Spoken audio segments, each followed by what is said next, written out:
I want to start this pod off with another little PSA / congratulations to us / thank you.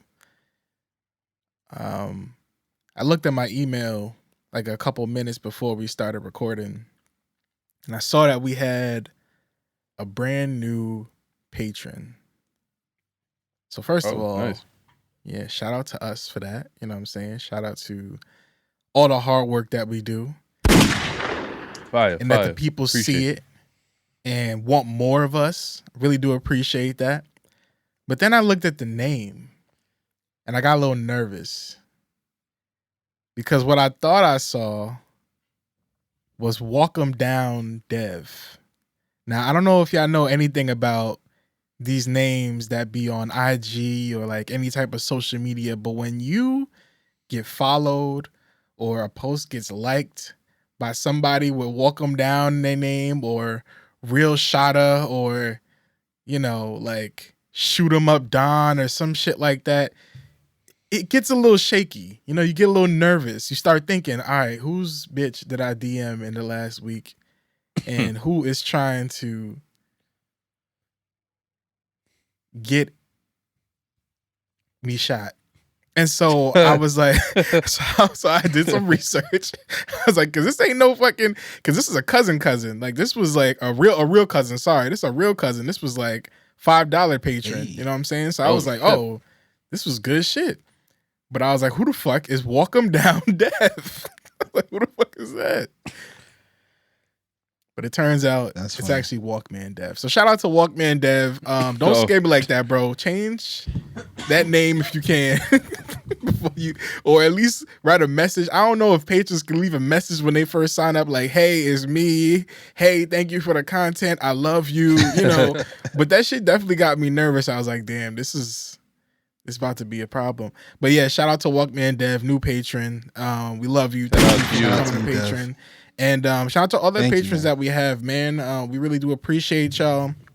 And if you are listening and you are wondering how you can support us more and become a patron, patreon.com/BecauseWeArePodcast. Get into that. We got some cool stuff coming. Like, you know, how I was experimenting right before this pod, showing us our next big thing that we're going to be doing for y'all. So for sure. It's going to get real. Got a lot coming. Man, it's gonna get real spooky out here. You know what I'm saying? I'm real excited though. So, and we're gonna be communicating with you guys more efficiently soon as well. Yeah. So again, be on the lookout.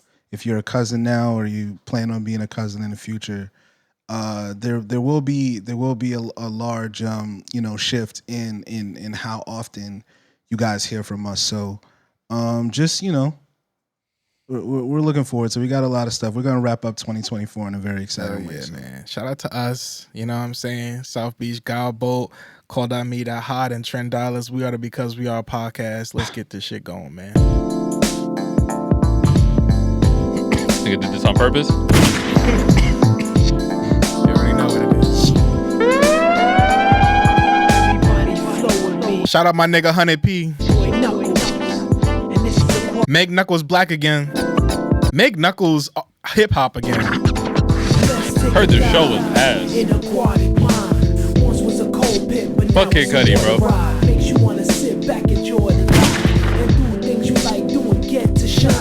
Like I said before, we are the Because We Are podcast. But I gotta do it, they always stay out of line. Sometimes I wanna just chill and land. But Dame is here. Of the emerald, I stay knuckled up. I'm in the deep cut. My boy Hod is here. Burn, they tryna cut me off. Avoiding my luck. I'm feeling kinda stuck.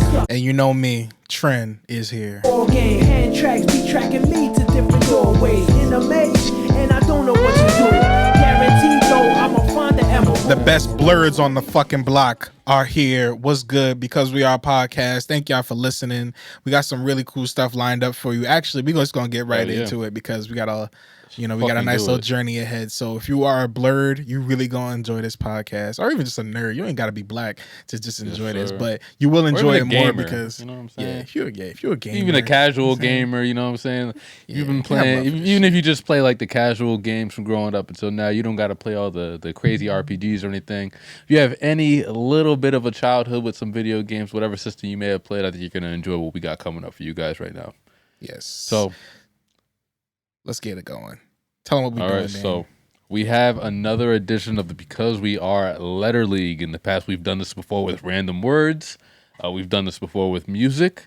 And now we are doing this with video games. So the whole idea is Sir. Same old wheel as always. All letters are going to be on there except for what letters are we not including? we're not doing Q and we're not doing Z. We're not No doing Q Q and or Z. If you want to be tight about it, I challenge you to go on the internet and look up video games that start with these two letters and figure out if you play them or not. Because there's not many. There's not many. So we will be spinning, and then we are going to be each choosing one video game to represent that letter. We'll have our arguments about it. We'll vote amongst ourselves, and then we will crown a winner at the end. But ultimately, we want you guys to let us know what you think, who you think wins. If you have any, if we left out any games, leave it in the comments. Yell at us on TikTok. You know, whatever you may do. Shout us out on Instagram. But yeah. We haven't decided who's gonna go first and how we're gonna decide who goes first, or did we? Yeah, I don't know how to. I don't think we did, but give me a second. I'll figure something out while we explain. We'll figure that shit out right now. Yes. So in the past, we have used lifelines. You know, so we used to use call a friend. We had the one where when we did the artist, you could ban them from using a certain artist. So we will be doing the same thing here. Do you have the list of lifelines or? I have the lifelines that we're doing. So the first lifeline that we have is phone a friend, which is a returning lifeline. Classic. Whereas if we need help with our voting process, we phone a friend in to decide, to be the deciding factor. If there's something that we just can't decide amongst ourselves, because I think we're pretty reasonable people. We usually just accept the loss or accept the win as we go. But if we can't decide, we call a friend, and that it will be the judge for that letter. I mean, it's not really calling because we can't decide. It's more so calling because let's say, like, if you two vote for one game and I'm like, nah, y'all niggas is wilding. Let me call somebody else who has a better mind on this. Or maybe they like the game. You can also use it in that sense. So it doesn't always have to be used to help. But they're not an extra vote. They're more so the deciding factor. You know what I'm saying? That's they are like the judge. That's what I'm saying. That whole Like thing. if I'm voting for game A, but you guys are voting for game C, and I'm like, nah, I kind of need this point. I'm going to use that phone a friend who maybe lean more towards my side. Now, if y'all have seen the letter leagues in the past, that has not always worked out in the phone a friend's favor. For most, I think for all of us, I think at some point we've all phoned a friend and it just did not work out in our favor.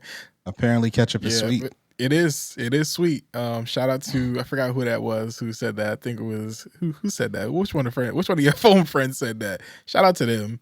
Kia. Yeah, shout out to Kia for that. But yeah, that's how that goes. That's the first lifeline. The second lifeline, which is a brand new lifeline specific for this video game letter league, is the rating system. So if we want to pull up a Metacritic rating, we're going to use Metacritic because shout out to them and shout out to their rating system of games. If we can't decide which one of the games wins in our own, then we choose which one is highest rated on Metacritic, and that will be the winner of that game or that letter.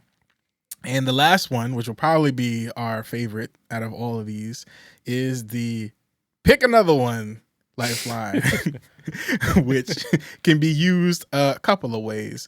And the first way is if somebody names a game and you're like, you know what? I don't want you using that game. Pick another one. You can tell them to choose another game for that letter. Or if you picked a game and you found out, hey, niggas ain't really rocking with this game like that, I can choose to say, you know what? I'm going to pick another one. Let me throw another one out there for y'all to consider. And that will either increase your chances or put you more in the hole, but that is the risk that you take with that lifeline. So those are the 3 lifelines that we got. We got to use them wisely. We're going to be doing one session a day. We're going to be doing more sessions later on. Still deciding if we're going to make it the full thing on Patreon or if we're going to just like, do all of it for the public. But, we'll see. If y'all cooperate, you know what I'm saying? If the fans is being nice, if the fans is fucking with it, we'll see. Yeah, you know what I'm saying? We'll see how it goes. You know what I'm saying? You're going to get positive reinforcement for nothing. You know what I'm saying? We professionals. We do this shit for y'all, but we also got to do it for us too. So those are the 3 lifelines. And that's what we're going to do. First session is today. I've got this magic wheel up. Is there anything else before we need to get on started? Let's just try to limit our arguments so that we don't run on for too long. Maybe That's one true. strong argument. Some of these I'm each. dying for. I'm crashing out for some of these. Maybe not. Yeah, we can do some back and forth, but we should have like some type of time limit spent. Like, we get like 5 minutes to argue ours. And I think it'd be fun to maybe list some honorable mentions after we made our decision and then. Yeah, that's cool. I could do that. So, without further ado, Hodge, you ready? Dan, you ready? Yes, sir. I am ready. Let me bring up this motherfucking wheel.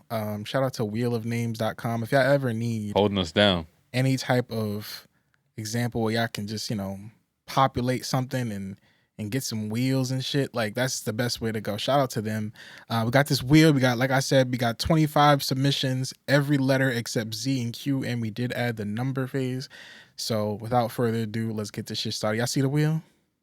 Who's going first? Oh yeah, let's decide. All right, who is going first? How do we decide this? How do we decide this? Let's see. How do we decide this? Spin. You want to spin for? We make another wheel. Whoever's name is closest. Make another wheel. Yeah, whoever's name is closest. Maybe I should. Should we spin another wheel for each category? No. Just spin this time and then. So we get certain colors. I'll go first if it's red. Tren will go first if it's yellow. How to go first if it's blue. All right, yeah. But there's different colors and shit. Like, let me see if I could change. No. There's only one extra. Just one. We just respin if anything. Yeah. Okay. Wait, maybe how should be. Well, hold on. Maybe how should be green. There's an extra blue right there. Look at you and E. Yeah. Wait. So let me just write this shit down. But it's only 5 greens. Hold on. I can feel like it's more. I feel like it's more the other ones. If it's green, the person who won the last round is. How about that? If it's green, the person who won the last round goes first. We could just do champion too. I think Dame won last time. But I wasn't in that. Oh yeah, the artist league. All right, so I can get blue, or because blue's my shit. Damn, you want red or yellow? Red. And how you yellow? All right, let's do it. All right, let's get it going. Wheel time. This is for first pick.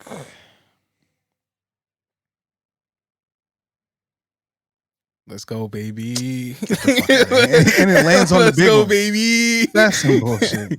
So the first letter is E. I don't know if y'all need time to decide like we did before. Usually with the Artist League, we had something where we 60 seconds. I think. We put 60 seconds on the clock. All right, let's do 60 find seconds. our nice little fucking, instead of the Jeopardy music, I'm gonna do the Mario music. So we got till Nice. Yeah, this runs out a little bit. Bonus music.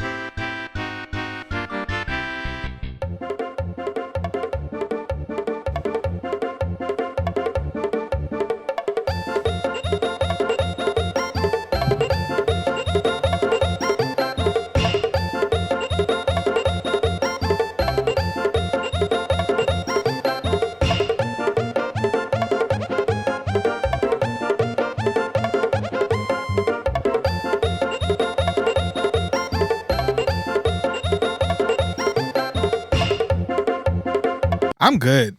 That was 30 seconds. That wasn't a full minute, but I'm good. Are y'all good? I've been out the entire time. I'm straight. All All right. E. This is a very bold choice from my part, even though this is something that I think is one of the most renowned JRPGs of all time. For my first submission and the first submission of the video game letter league for the letter E, I'm gonna go with Earthbound. And the reason I choose Earthbound is because I think that for a lot of people who play like the first Super Smash game, the one on the 64, a lot of people are wondering who the fuck this Ness guy was. He was a secret character. Nobody knew who he was. Come to find out, he's the main character in one of the most iconic RPGs of all time, which is Earthbound. It's very creative. A lot of people kind of look at it as like one of the most unique ones. I haven't necessarily played it yet. It's up on my next list of games that I have emulated that I want to try out, but I've heard that it's one of the most renowned ones, so that is the one that I'm going with. And it might not be the fan favorite, but I think that it just feels personal to me because I'm a big fan of RPGs. I'm a big fan of Ness as a character design. Like, he looks pretty cool. And yeah, I'm just big on stories and RPGs, so that is my big submission. I'm going with Earthbound for E. Cool. Do you want to go next? Earthbound is pretty goated. And Ness as a character in the original Super Smash was OP as fuck. He just had the best skill. He had the best moveset. He was super agile, but you know, he had a great moveset. Yeah. So Ness definitely gets a lot of love. So Earthbound. Man. Shout out PK5, is a good pick. I'm actually gonna go with a newer game. Son of a bitch. I'm gonna go with Elden Ring. Oh, here we go. Yeah. Fuck.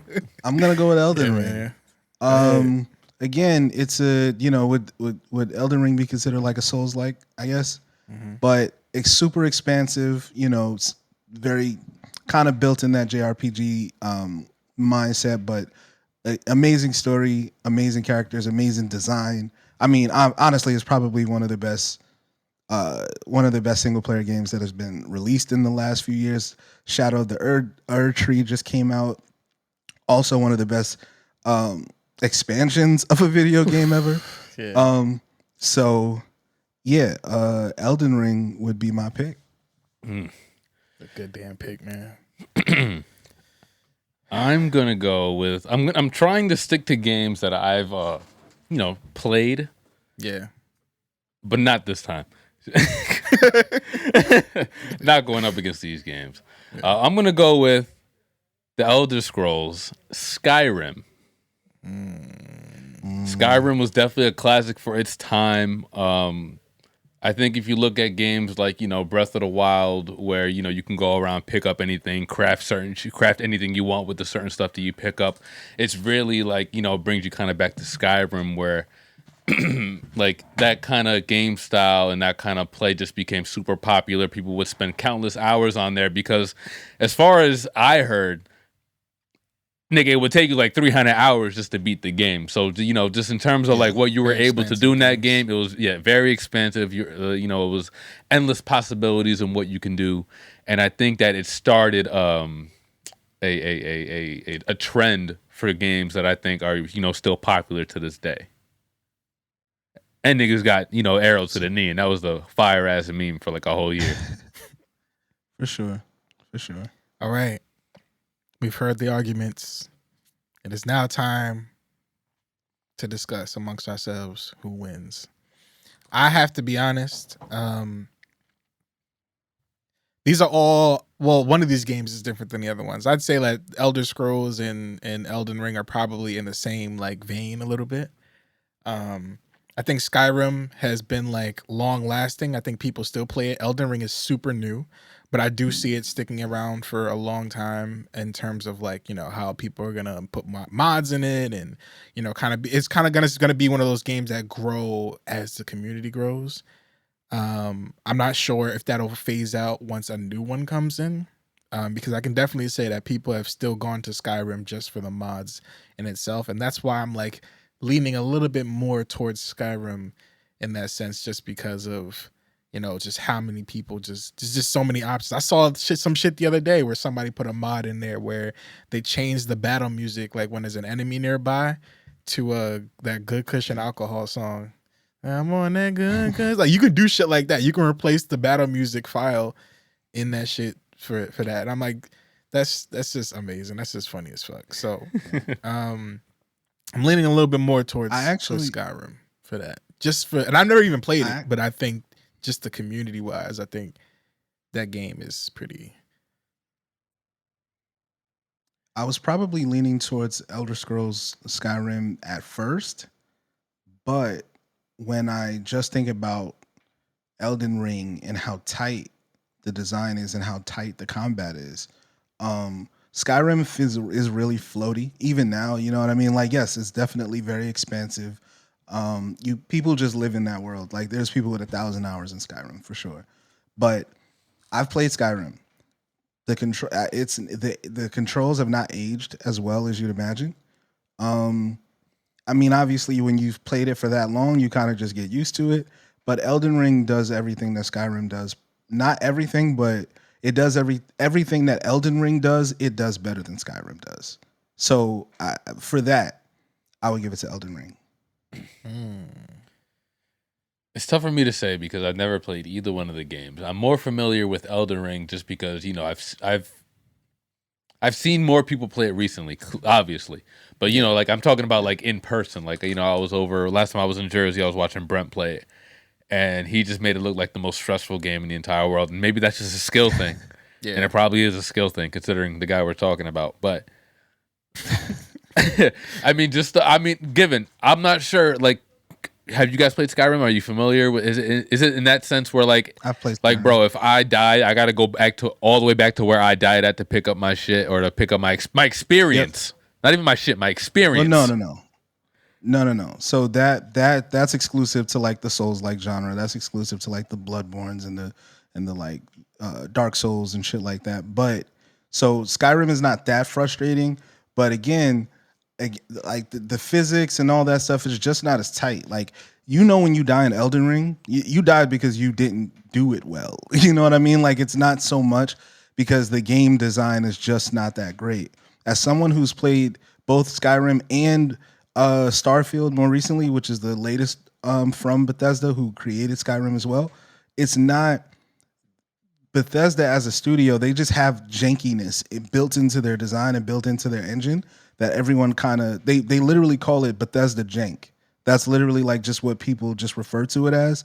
So, I mean, yeah, Skyrim is super memeable for sure, and it's a great game, no doubt. But when you talk about the evolution of video games, Elden Ring is that. Like, you won't find a person who's played Elden Ring that won't tell you that this is what video games should be today, and not, Skyrim was that, but we've advanced past it.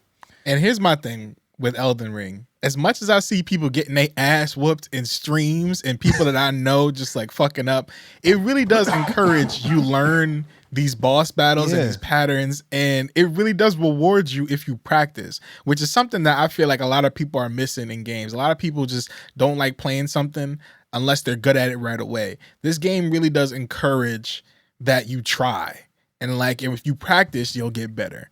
So I really am like, I really do appreciate that, building like the player base of like, you're not going to be good as soon as you pick this shit up. And it's not one of those games you just, you get and you keep pressing buttons. It's got to be some tactical shit. If you don't dodge at the right time, you will get punished. You will get fucked up. Mm-hmm. But yet a lot of people are still playing it.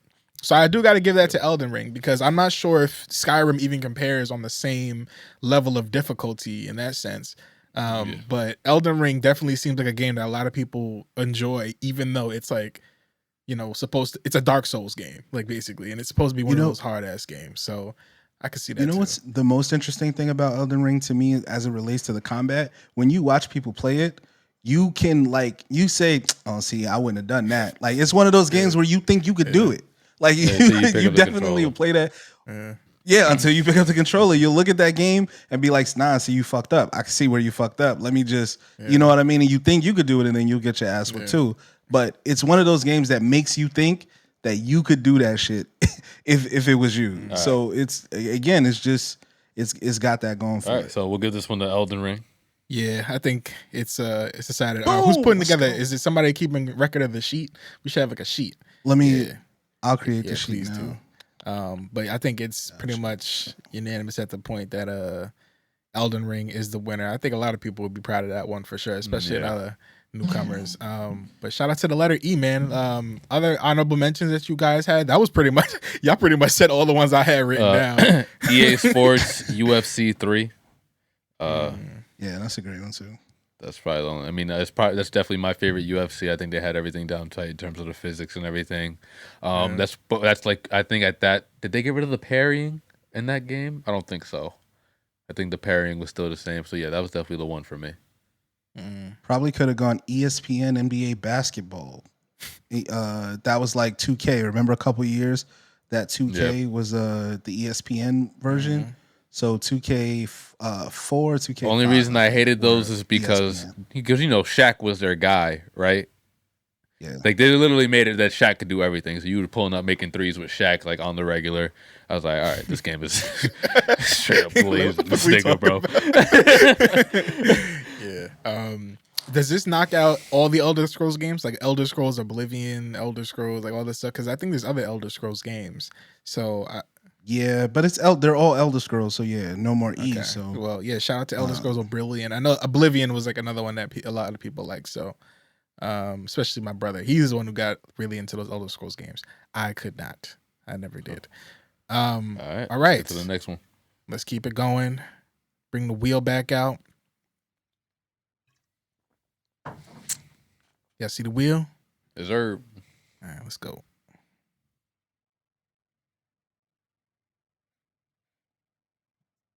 Let's go, blue. Ah, shit. All right. The letter is A. The color is red. Is that me? Which means that that is Dame. So 30 seconds on the clock, and we will be back.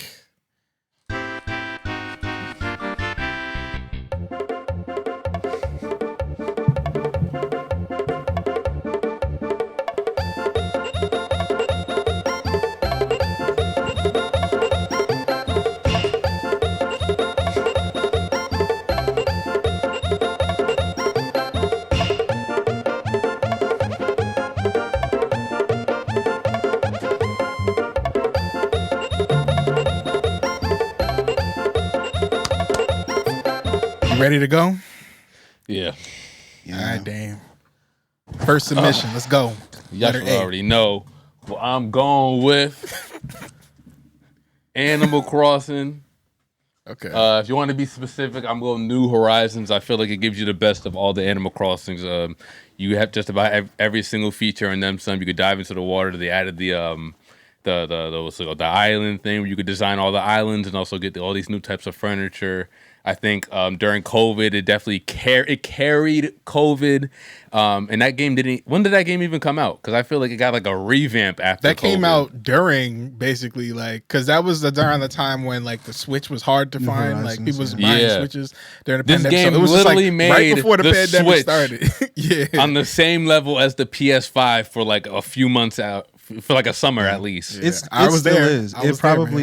I was inside. Honestly, I wouldn't be surprised if Animal Crossing, I mean, obviously you can't catch it, but like Animal Crossing has like Minecraft level user base. If like, they just updated the game more, that game might be the goated comfort. It might already be, but it would be the the most goated comfort game ever. Yeah. There's still a community out there. Like I haven't played it, picked up in a while, but there's definitely still a community out there with like some crazy I joined after islands. I joined after COVID and everybody was on it, and niggas was still like, I was on freaking Nookazon, which is basically like Amazon for like Animal Crossing items. It was I was deep, bro. I was deep in there. Yeah, that was a great game. Great game.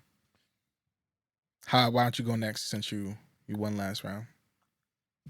I am going with Assassin's Creed 2. That's the one. Good one. Assassin's Creed 2, legendary game. That was Ezio, right? Ezio Auditore. Assassin's Creed 2. Man, my man's. Again, you're talking story. This is like when this is what I guess 6th generation, 360, PlayStation, PlayStation 3, and because this is like 2008, I want to say. Damn. Games are becoming cinematic now. Fully realized cutscenes, everything.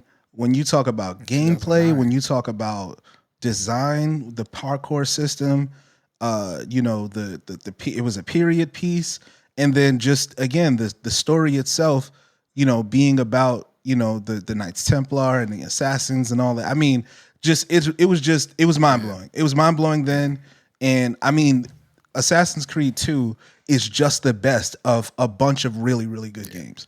I've probably played more Assassin's Creed games than any other series of games. I played Odyssey, I played Valhalla, I've played Origins, just like so many of the Assassin's Creed games, because you know what you're getting every single time you play it.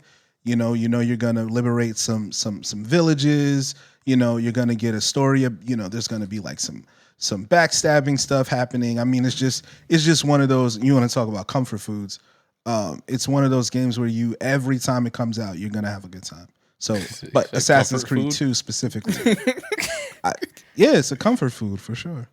You don't just call shit comfort food. I mean, there is an apple in that game, but it's not really, you know, that type of apple. But like, I get what you mean, comfort foods. All right, this is gonna be hard to compete, but I want to bring it up because I think it's one of the coolest games that I've seen in recent times. I'm gonna go with Alien Isolation, and the reason I'm gonna say Alien Isolation is because this is one of the first games where your real life depends on your survival in this game. So I don't know if y'all know, if y'all have ever heard of this game, but if you are playing with a microphone on, or if you are playing with like a controller that has a mic compatibility in it, the alien can hear you and hunt you down based off the sound that you're making. So you want to talk about horror video games? I'm not really big into the horror genre as a whole, but you want to talk about real horror? Imagine you playing this game, right?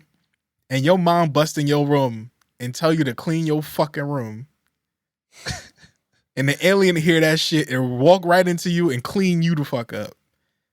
Yeah. That's fear. Now she got to get on this. Right. Now you got to get on this because, yo, you got to be. Imagine telling everybody you cannot play that game in a black household because everybody gonna be loud. Like you can't tell your whole house to shut up. You have to live alone. You got to play that. But also, Alien, I think is just like one of the best monsters. Dan, remember when we did like a horror movie character list? I can't remember if Alien or Predator was on that list, but I know that Alien is like definitely one of the more haunting creatures to deal with in the monster world. So I'm gonna go Alien Isolation, and yeah, shout out to all the players that have played that and know what it is, know what real fear is. So let's get to voting.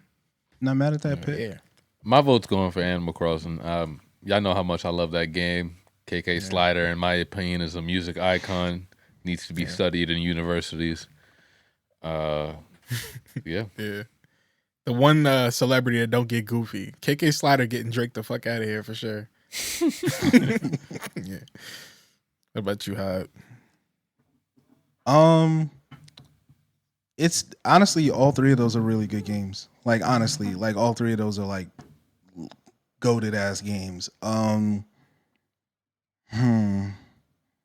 honestly I am gonna lean Animal Crossing just because again that's a game that like I play sometimes, but like I can walk in any day and my kids are playing it too. You know what I mean? And it's so it bridges generations. I really want to get my mom a Switch because I think my mom would love Animal Crossing. Like that shit can stretch across generations in terms of calming. You know what I'm saying? Like there's really no. I mean, you're in debt for most of the game, but like I feel like just the factor that you can kind of just get into it and there's no like real like op or anything. The objective is to just build something and like make a life, right? And that's it. Like there's no like enemies or anything like. Well, I guess if you count like the spiders and the scorpions, but there's no lives or anything. Like there's no like long term and the landlords and the banks. Yeah, it's just the bank. Yeah, it's just the economy. At least they don't be. You're in debt, but they don't be on you. At least you know what I'm saying. It's like pay when you got it, but just it's not like the game ends if you don't pay by a certain time. You know what I'm saying? That would be. Yeah, imagine competitive Animal Crossing. The most stressful thing is when I'm trying to build a bridge or some steps, and there's a donation box there, but you the only motherfucker putting in donations. The whole fucking island broke. On the island, yeah. I don't like when people get disrespectful on my island too. Like when it's kick them right out. Go right to Isabella. Yeah, you said what? You called me what? Go to Isabella, yo, this nigga, he tripping. He called me a blabber snabber. I don't even know what that is. Change that shit up or he gotta go. And he then, got everybody he got everybody on the island calling me ho. Yeah. Or Big Daddy. Isabella Defense, bro? Is Isabella, I think Isabella Defense, technically. Oh, she is. She worked for the State Department. They put her in Smash for a reason. Yeah, for sure. So obviously it's unanimous for Animal Crossing amongst you guys too, or well, not unanimous, but I think the majority vote. But I would have voted for Assassin's Creed 2, just because that was like the first Assassin's Creed that I played in the series. And when you say fun, bro, like this the parkour, yes, the parkour aspect, but there was just so much in that game to do. Even when you beat it, there was still a lot that you could do. You know what I'm saying? You were just building like a legacy. Ezio had like a whole empire. Like there was games like you could buy real estate and get money from that. We talking about debt. You know what I'm saying? If you had to get money, like just randomly you getting money from shit, you could send other assassins out on missions and shit. It was a lot of fun. Definitely the best in the series for sure, and definitely the highest rated one. So yeah, I would have voted for Assassin's Creed, but I'm not mad at Animal Crossing either, for sure. Shout out to Horizons. Moving right along. Let's do it. Moving on up. Let's go.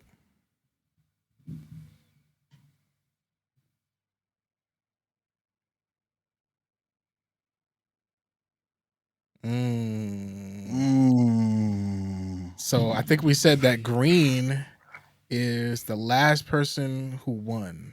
That means Dame, it's on you again. The letter is K. So let's get the music. Yeah, let's get the music going. Stop sharing. 30 seconds on the clock.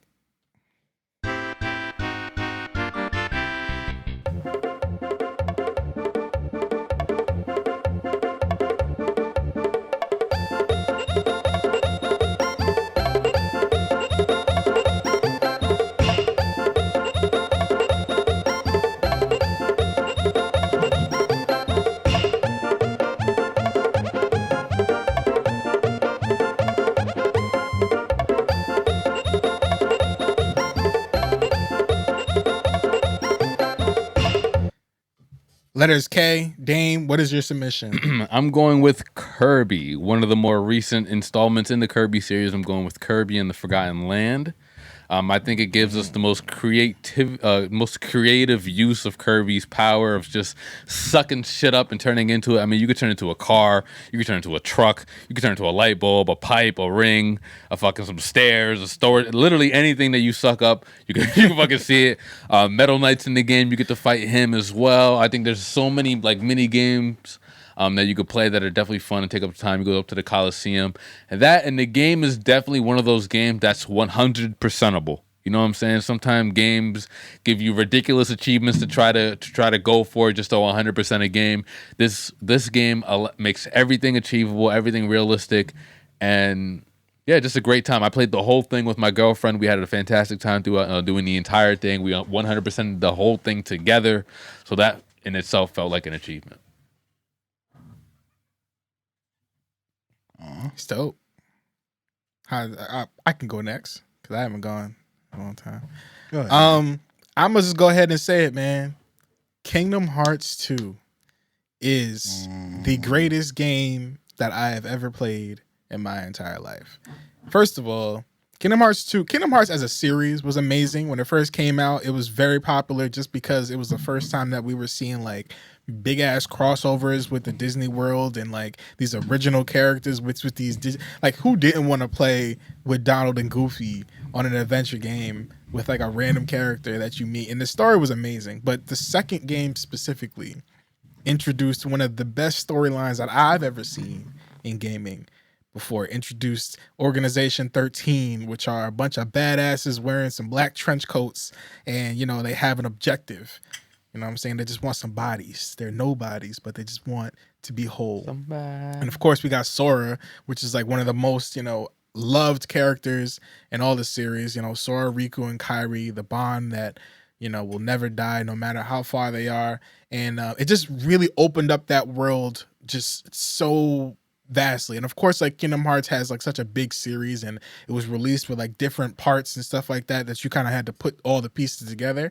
But we're talking about like Star Wars level lore in like that world building with like there's prequels and there's like sequels and all that stuff. Like it was amazing, an amazing experience for me. And peak gaming, that last boss was so rewarding. You know what I'm saying? I'm not gonna do no spoilers in case there's somebody out there, some lost soul that has not played this yet.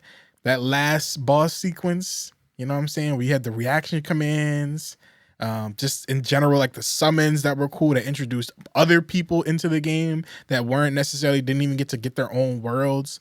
You know what I'm saying? Like it just, and you basically get to see the movie basically just from going to the worlds and doing that level, because they have some of like the same themes and story that they had in like the original movies that they're referencing. So that was really cool, and you just get a whole new appreciation for the Disney IPs, and Mickey Mouse is fucking badass. So it was really great, and shout out to Kingdom Hearts 2. But that is my submission for the letter K. Nice. I may be breaking the rules here, but hopefully you guys will forgive me. I'm going with KOTOR, Knights of the Old Republic. Yeah, that's a, I don't know, because it's technically Star Wars, but it's referred to KOTOR, as KOTOR. Yeah, I peeped that. I'm not mad at that. I'm not mad at that. Knights of the Old Republic, like, because you can say Knights of the Old Republic and people still know what you're talking about. They know exactly what you're talking about. Because like Star Wars is like, there's no Star Wars game. There's KOTOR. Yeah. You know what I mean? Like, there's no game that you would just call, like, what's your favorite Star Wars game? Like, no, it's KOTOR. I'll lie. We'll let the people decide. If we clip this, we'll let the people decide if you cheated or not. But go ahead, state your case. Right. So let's talk about KOTOR, right? Developed by BioWare many years ago. I think it came out 03, 04, something like that. But it was basically the reason why they were able to get a big budget for Mass Effect, which everyone knows is one of the greatest games of all time. So it's aged not as well, right? It was pretty revolutionary when it came out. But when you want to talk about one of the best Star Wars stories, before any remakes came out, I guess this was during the prequels, but this was the prequel to the prequel. It was the world in which the Jedi and the Sith were in equal numbers. There were thousands of Jedi, there were thousands of Sith. You could pick which one you wanted to be. It had the good or bad angle to it. You develop force powers, and you can fight for the Republic, or you can fight for the Siths. And again, just one of the most expansive games you could have had at the time. It's 2003, 2004, so we're in like the Grand Theft Auto era. You know what I mean? So this They're game, still trying to remake many to this day. Yeah. Right. Many more hours longer than, content wise and storyline wise. And it was one of the first games that the world around you was crafted based on your decisions. So it was one of the first decision based games. So again, KOTOR kind of stands alone in that way. And the fact that it was created by a Western RPG company in BioWare, again, probably one of the best American made RPGs you could find. So it's again, legendary game. So I would pick KOTOR. All right. Dame, where you leaning? I'm leaning Kingdom Hearts. I just have vivid memories of watching my cousins play that game. And even as somebody who I never played either one of the games. I never played KOTOR. I never played Kingdom Hearts. I'm very aware of both of them, but I've just never played them myself. But growing up as somebody who didn't play those games, you were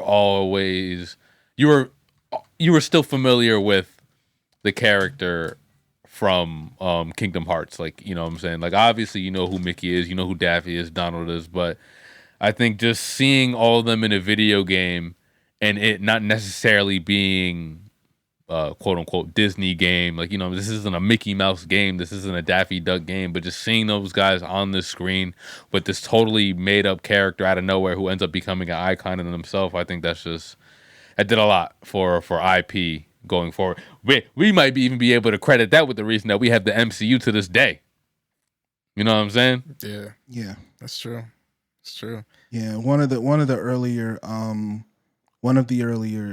crossovers I can remember outside of comic books, right? Because it existed for a long time in comic books, but other mediums didn't really delve deep that much into it. So I can admit when Kingdom Hearts first came out and it was like, oh, it's like Final Fantasy but with Disney characters. That alone kind of piqued my interest. Kind of honestly blew my mind what you were able to do. And honestly, that game couldn't be made in 2024. The way Too licensing complicated. works. Hell no. You could, Yeah. you couldn't possibly Well, put that many characters technically, into a single thing for you can use $60. They had to jump technically through. now you can use Mickey, right? Because his licensing's up. Technically, Yeah. I think they lobbied to get that law changed because of that. so that they wouldn't lose the rights to Mickey. Because we were so close to getting a first-person Mickey Mouse Oh. horror story. Yeah, It's like, I we was gotta ready. shut this shit down.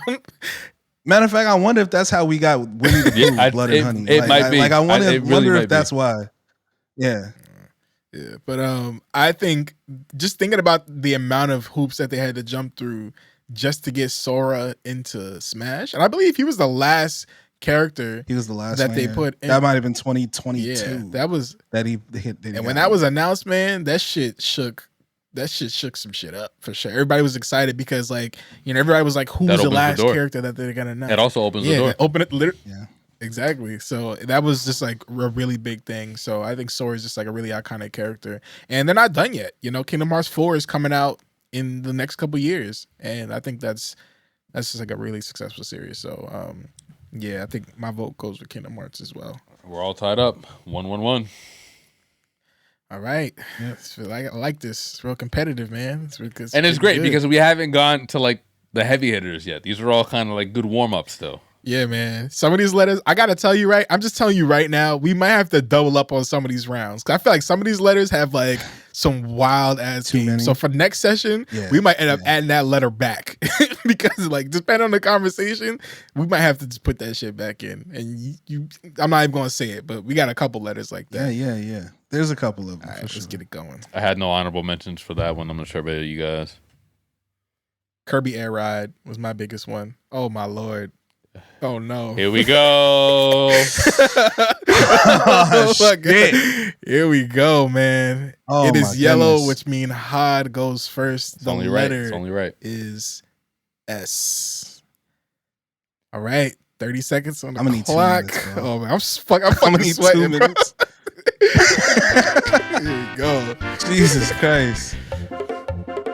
Whew.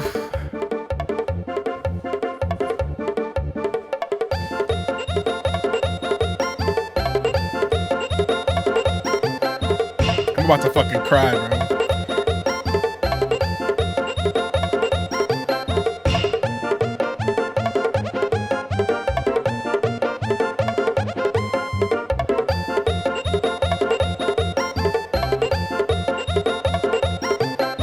Hod, what you got, brother? Only picking one game, It feels criminal. it feels racist. There's so much. Honestly. Why does the It's gaming just- industry love the letter S so much, bro? It's crazy. It's crazy.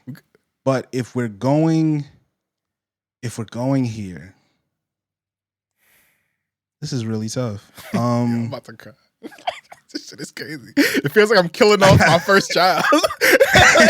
This shit feels crazy. I gotta do it Yeah, though. do it, man. Let's do it. We have to go with Super Smash Brothers Melee. Let's It's go. all right, T. Good one. I ain't even mad at Super you. Smash Mothers. Super Smash Smash. That's the Pornhub title, bro. Super Smash Brothers Melee. Again, legendary fighting game. There's really like not even much that you have to say about Super Smash Brothers Melee. I mean, took the original Super Smash and kind of just made it, perfected it a You want little to talk about bit. crossovers? You know what I mean? You talking Yeah. about worlds collide? Yeah, Man.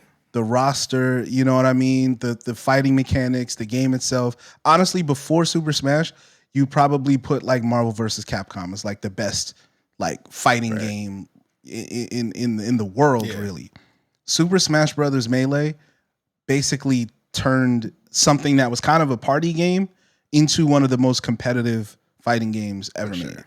It put it up there with the Street Fighters, with the Mortal Kombats and things like that. So for that, and again, Melee did that. Yeah. You know, we've got Brawl, we've got other versions of it, but Melee is the one that kind of created that genre. So I'm giving it to Super Smash Brothers Melee. Not mad at that. Dame, you can go next. I know it's hard. Let's go with your heart, man. I'm gonna go.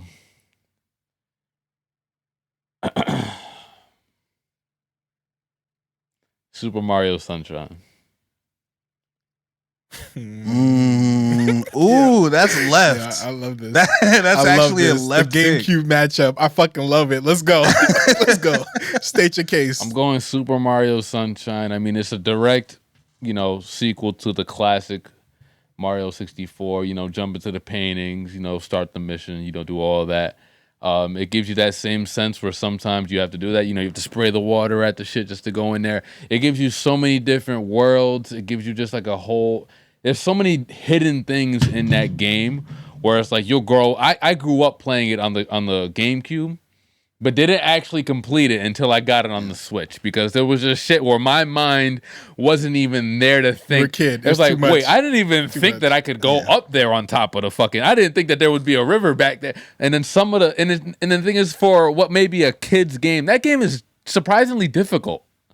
You know what I'm saying? It challenges you to think outside the box. You're saying you have this new piece of equipment that's never been in a Mario game before with the Super Soaker that you're stuck with the entire game, and the game is basically centered around that thing. You eventually when you unlock the Yoshi, it's so fulfilling and it just changes the entire game experience for you. That game to me is just a bona fide classic. You get the new race of people. I forgot what they're called, but the things with the fat niggas, like the Hawaiians. They're Hawaiians. I think they're called. I think they're called like the Panadas or something like that. Yeah, the Panadas. Yeah. That's what they're supposed to be, Hawaiians. It's all right. Yeah, basically. They're mad cute, big ass noses and shit, and they're just like little round. They just all round and shit. They're cool. Yeah, man, that was definitely one of those games that, like, as a kid, you play it, but you're not, like, it's a game made for kids, but you're not going to be great at it until you grow the fuck up. Like, it's one of those games that you're just not going to be that good at until you get older and figure out all the secrets. I listen to you, fellas. I hear you, and I raise you. Sonic Adventure 2 Battle. Shit. Let me tell you a little something about Sonic Adventure 2 Battle, folks. First of all, not to mention that this was the game that introduced one of the most badass Sonic characters in like one of the most any franchise really, Shadow the Hedgehog. He's the first one that we see basically in the whole like intro and shit. He is a badass character. He's like the opposite of Shadow. He's like, yes, we have Dr. Eggman as the villain, but this was like the first time we actually saw like Sonic's real matchup. You know what I'm saying? Like somebody who really did like serve as a threat. Somebody who was kind of hell-bent on controlling the Chaos Emeralds and using them for his own gain. Not to mention the gameplay in the game is amazing. Like you have like Sonic, Tails, Knuckles is in there. Like on the hero side, the game is separated into two parts, the hero side and the dark side. So like, yes, you have Sonic, Tails, and Knuckles, but you also have Shadow, Rouge, and Dr. Eggman. And it's like really one of the first games that you get to control like the villain at the time, which was Dr. Eggman, Shadow, and Rouge, or villain, you should say, because obviously there was a bigger threat to come later on, but you don't find that out till you do both the stories. The gameplay is amazing. There's a lot of different types of missions. You got like Knuckles finding the Emeralds missions, which is back from like Sonic Adventure 1, if you played like all those different types of stories in Sonic Adventure 1, but Sonic Adventure 2, man, took the cake. And it was 2-player at some point. You could play with your friends if you wanted to. You can race. You could go on emerald hunts. You could actually do car racing. The Chow world is expansive in that game. The Chow world is expansive in Sonic Adventure 1, but Sonic Adventure 2? The Chow world is has amazing. 2 modes. That's not expensive. It's expensive because there's so many different options of chows that you can get. Don't do that, bro. Don't do that because you sound like a nigga that wasn't good at the chow world, and that's fine. It's all right because the chow world, there was the hero mode, and there was the regular mode, and there was the dark mode. So you can breed dark chows. You could breed the hero chows, or you could just dodge some like really cool, or you could breed some like really cool like regular type of chows and not even give them an identity. And it all depended. And somebody who likes Animal Crossing, you would probably like that if you really got into it. It took time. Trent, stop acting like I have the game. I was playing it 2 weeks ago, Trent. Stop doing that. Stop doing that. But your best child, though, bro, your best child wasn't seeing my best child. I was winning all the races. I was doing all the best karate fights. I was doing that shit. If there was a competitive you had the angel? you could do that shit online. You had the angel child? I got so many childs, bro. I got the angel child, the long ear childs. I got the dark childs with the horns and shit. Yeah, man. But they would float. My childs were so evil. They ain't even have legs no more. Them niggas was just floating like ghosts. It was crazy, man. Like, and then some silver childs. You know what I'm saying? Like the ones that all silver, the ones that's all gold. A lot of good shit. But I digress. That game is amazing, and it's. Not to mention fucking the soundtrack for that shit. All the characters in that game have their own unique soundtrack. That game got me into Bossa Nova because of Rouge's. All her songs was fire. That game got me into 100p. Like, it made Knuckles hip hop. One of the most iconic Knuckles entries is in that game, and I could just keep going forever. But I'm gonna stop because I know we pressed for time. But Sonic Adventure 2 Battle, man, that's what I got. And here we are. So, Trent's pick was Sonic Adventure 2 Battle.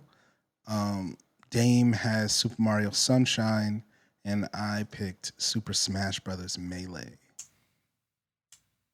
It almost doesn't feel fair to vote for these. I will say, I'm not going to use my lifeline, but my vote will go to Super Smash Brothers just because the longevity test. I mean, it's without really having to change the game much outside of just adding new characters. This game has still been able to clear gaming tournaments all over the world for nonstop amount of years at this point. But just to argue Super Mario Sunshine and Sonic Adventure 2, I would argue that outside of maybe 2 Sonic missions, a couple of the Knuckles missions, and then the Shadow missions, gameplay wise, that game wasn't. I wouldn't say top 5 Sonic games, but if you add in everything else, bro, like Sonic Heroes clears that game easily. Like that Sonic Heroes open world aspect where you can walk around the cities and shit, that alone clears it. Because outside of just being able to go into Chow World, which is just literally one small confined area where you're having your little slave baby at, and then you go fucking fight them off like a pit bull in Atlanta. Not bringing slavery into this shit. Here we go. It's not like you were really going up against niggas online. You were just going up against other bots. And, it gets boring after a while. I'm not going to hold you, bro. After you achieve the chow you want to achieve, what else? Now what?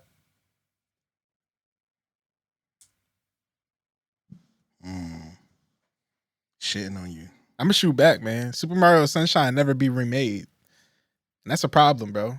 I know that mean they had to report it for the Switch and shit like that, but Sonic Adventure 2 was made on the Dreamcast, and they brought that shit back to GameCube, and it's one of the most renowned GameCube games for sure. And you could play it with your friends if you was having problems and shit like that. Super Mario Sunshine, if you was bad at that shit, you was just bad, and you just couldn't play that shit. The one thing, that's one of those games that you could get deadlocked. Hold on. The gameplay for Sonic Adventure 2 is not. There's nothing game changing about that. Hold on. I let you speak. Let me finish. Super Mario Sunshine, if you bad at that shit, you just stuck and you ain't gonna be playing that shit. Especially if a game that's made for kids, it's the argument to be made that game is too fucking hard. Too fucking hard. Like, why am I over here falling? Like, the secret levels in that shit are basically impossible if you're a young child. I don't know about you. I ain't letting my child play that shit because I see a tantrum coming if if they play in any of those fucking levels. You gotta get a little older. Like when you like 15, 16, that's when you could play this game that was made for kids. You know what I'm saying? So Super Mario Sunshine was just too fucking hard. And it's not even just a user thing. It's mostly just like the way that they made that game. It seems like they just didn't have their player base, like the right player base in mind, which was a game for kids, and that shit was just way too hard. Sonic Adventure 2 is also a game for kids as well. I mean, it's rated the same thing, and the mechanics in that game, controlling Sonic is the hardest shit in the fucking world. Even as an adult, I feel like I was better at it when I was a kid controlling Sonic than it is now. Because, it's just moving side to side, going out of your way to stop what you're doing, trying to be fast as fuck just to go back and pick up these little fucking animals that I gotta call out of a fucking tube in the corner of the fucking wall behind a box. Like I'm not trying to do all that. I'm trying to be fast, trying to go faster. Sonic X, like, you know what I'm saying? But no, I feel like I'm not doing that in that game because I had to stop so many times. Moving around is just difficult. Right. The flying with Knuckles, like, it just didn't really make too much sense. Having to pinpoint exactly where. Sounds like user error to me. I'll let you talk. Let me talk now. So moving around with Knuckles, trying to get the emerald, it was so specific. If I had to move 1 centimeter up just to dig into the wall and 1 centimeter down, it made such a difference of whether or not I found the emerald. It was so dumb.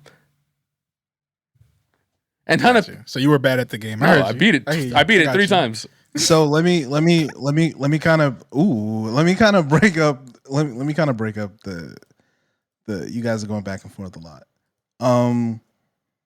I think both of those games are bad. And I think both of those games suck. Actually, well, let me be fair. I didn't play Sonic Adventure 2 Battle. I played the original Sonic Adventure 2 on Dreamcast. And that game is terrible. The whole point of Sonic was to go fast, like Dame said, and you do have to stop way too much. And he doesn't control well. Like, I remember that very, very specifically. But Super Mario Sunshine was so much worse than Super Mario 64. I mean, you're coming off of Super Mario 64. So, of course, like, that's like terribly difficult to live up to.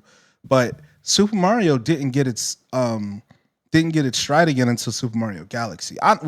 More so until New Super Mario Bros., which came out on the 3DS or the DS. So Super Mario Sunshine, I don't think is very well regarded. I think people know it because it's in the Super Mario series, but it's not one of the top 5 Super Mario games. And that's a heralded list. You know what I mean? So I think that was a bad pick. It was the best game if you're gonna on pick the a Super Nintendo Mario. GameCube that was Mario based because it was one of the only ones. It wasn't the best one. Like Mario based wise. Paper Mario was definitely the best. So, but I'm talking about just straight up Mario shit, not like any of the spin-off series. Like just straight up Super Mario Sunshine was base game shit. Yeah, it was just the version of Super Mario they made on the GameCube. Yeah, it wasn't necessarily a great Super Mario game. But my vote is going for Super Smash Bros. I just want to make that clear. I think we can all agree that Super Smash Bros. Clears all 3 of these. Yeah. But I do want to. There's a ton of what do you call honorable mentions? I made a list. Things that we didn't mention, obviously. Super Mario 64. I feel like we can always come back to this letter. I think we should. I think we could do a round 2 for this. I want to. Okay, yeah, I think we might. So let's put S back on. Not now, but yeah. Not now, but at the end, next time, because we can't go through this. Because S is too crazy. S is too crazy. Are there any letters off top that I think M and P also deserve to be on that list of letters that we bring back? But yeah, G. Nah, not G. I think T has another one, and that's another one that's pretty good. I had a lot for T, so. But M is definitely the next big one. And watch that shit pop up right now. Let's see. Let's do it. I think we got time for let's do 2 more of these. Two or 3 more. Let's see how fast these shits go by. S was a bloodbath. Like that. Swords and shit. We knew it would be. Oh my God. The letter is G. It is blue, so I get first pick. Oh, God. 30 seconds on the clock. Shit.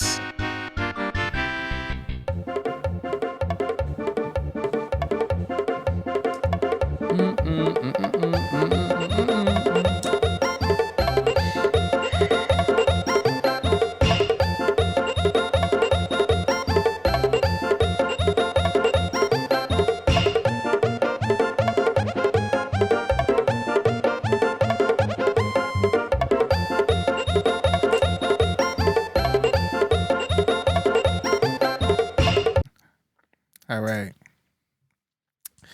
The letter is G. I get first pick. I'm gonna completely. There's a lot of games that I have on this list, but I'm gonna go with what I know and go with Using my lifeline. Now wait for him to say the song first. I mean, say the game first. Because what if he just pulls out some bull? All right, I mean, Glam World. what you about to do to me, nigga? No. Go ahead. Say it first. Because I'm definitely not choosing the one that you think I'm gonna do. I have to go with the games that I played. Okay. So I'm gonna go with Gears of War. That's what I'm gonna go with. Which one? Gears of War Original? 2 specifically. Okay. So Gears of War was one of the goriest games I played in the beginning of my gaming experiences. Definitely one of the more renowned classics that was on Xbox.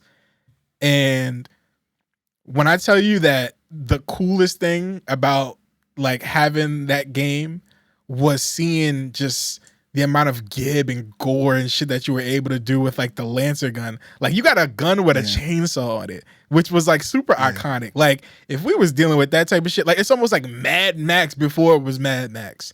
You know what I'm saying? Marcus Phoenix, which was, voice acted by, I don't know if y'all knew, he was voice acted Jake the Dog and a whole bunch of other people, but like just the range.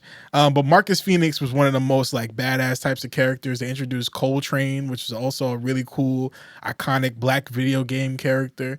They had Dom in there, a whole bunch of Anya Stroud. They had some other people that were in there that were just really cool original characters for the Xbox. And it felt like one of those games that had a really cool co-op mode. At that time, I hadn't played a bunch of games that you could like play with your brother or a friend where you could play like online co-op story mode and it be like super gruesome like that and also just be like super fun. And that was like the first game that I had that experience with.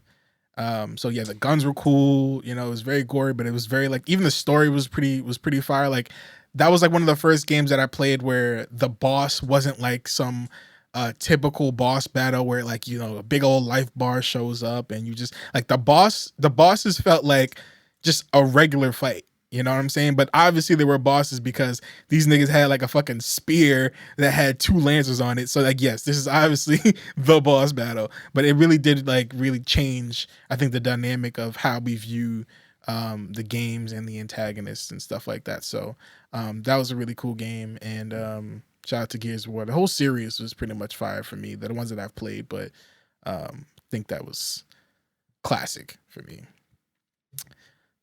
Who's next? I don't know who's next. I'm gonna go next. This is also very tough. G is very far reaching. Yes. I'm gonna take it back. I'm talking way back. I'm going with GoldenEye for N64. The game literally invented the first-person shooter genre as we know it. We obviously Doom came out before that, and I think I can't remember the other one. Wolfenstein, I believe it was. The modern first-person shooter started with GoldenEye 007 on the N64. I remember being 8, 9, 10. We played that game up until like 2004. So I don't remember what year it was, but I remember going up to whoever's house it was, plugging all 4 controllers in because N64 was one of the only systems that had 4 controller ports just regularly, connecting all 4 and playing GoldenEye literally for days on end with all my friends. It's one of the, and honestly, it's still playable now, even with that janky ass control system. It's still infinitely playable. So GoldenEye 007 is, to me, one of the top 10 games of all time. Not even just, part of this list, but yeah, GoldenEye 007 on the N64. I'm gonna go with it because niggas are gonna curse us out if we don't, and I definitely enjoyed the hell out of the game. I'm gonna go with GTA 5. Now, I definitely could have gone with any one of the prior installments, but I feel like this game gives you everything that those past games gave you and more. More map, more capability, more things to do online, and then also more story. This is the first GTA where you have multiple main characters that you can switch between at any single point. Obviously, there's certain missions that you have to do with some, but if you wanted to play just with fucking Trevor or Michael and just fuck around the entire time, you totally can. I feel like it gave us. It gave us a lot of the things that I loved about my personal favorite, San Andreas, and going back to that location. It brought back a lot of memories. You know what I'm saying? Seeing buildings that I remember seeing back in fucking 2006, 2004, 2000 whatever time that was. And then even outside of just the base game, online, and then past online. Now in these past few years, the growth in GTA role playing, where that has a whole entire community for itself right now, where niggas are actually going in there role playing, like, you know, being mad serious about it. I love the content that you get from it. It seems like you could do just about fucking anything on those online servers. But yeah, man, definitely gonna have my vote for GTA 5. The interesting thing about GTA 5, if you just talked about if we just left it at the base game, there's an argument, right? But when you talk about GTA Online, which is GTA 5, when you talk about GTA roleplay, the mods that are available, like people created like the Avengers and all types of shit. Like you can play the entire game as the Hulk. There's such, it's basically an engine at this point. It's basically and a I like how the engine. creators just kind of just let it rock. And, It was like, all right, whatever. Like, y'all just go do that. We busy on the next one. It was so interesting because when Grand Theft Auto 4 came out and it came with the online element, right? It was competitive. There was team deathmatch. There was all this other stuff, and that was cool. That was cool in and of itself. The level that they took it to with GTA 5 and GTA Online is just like I don't even. Again, it's just it's probably only comparable to like Counter-Strike. When Counter-Strike came out in 2004, like how many other games came from the base game that was Counter-Strike? It's probably bigger than that now, which is really crazy when you think about it.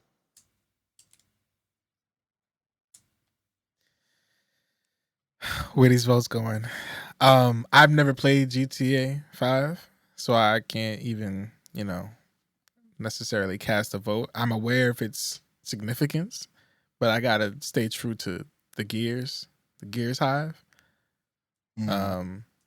Just because of how much it meant to me. Yeah, I'm still sticking with Grand Theft Auto. Okay.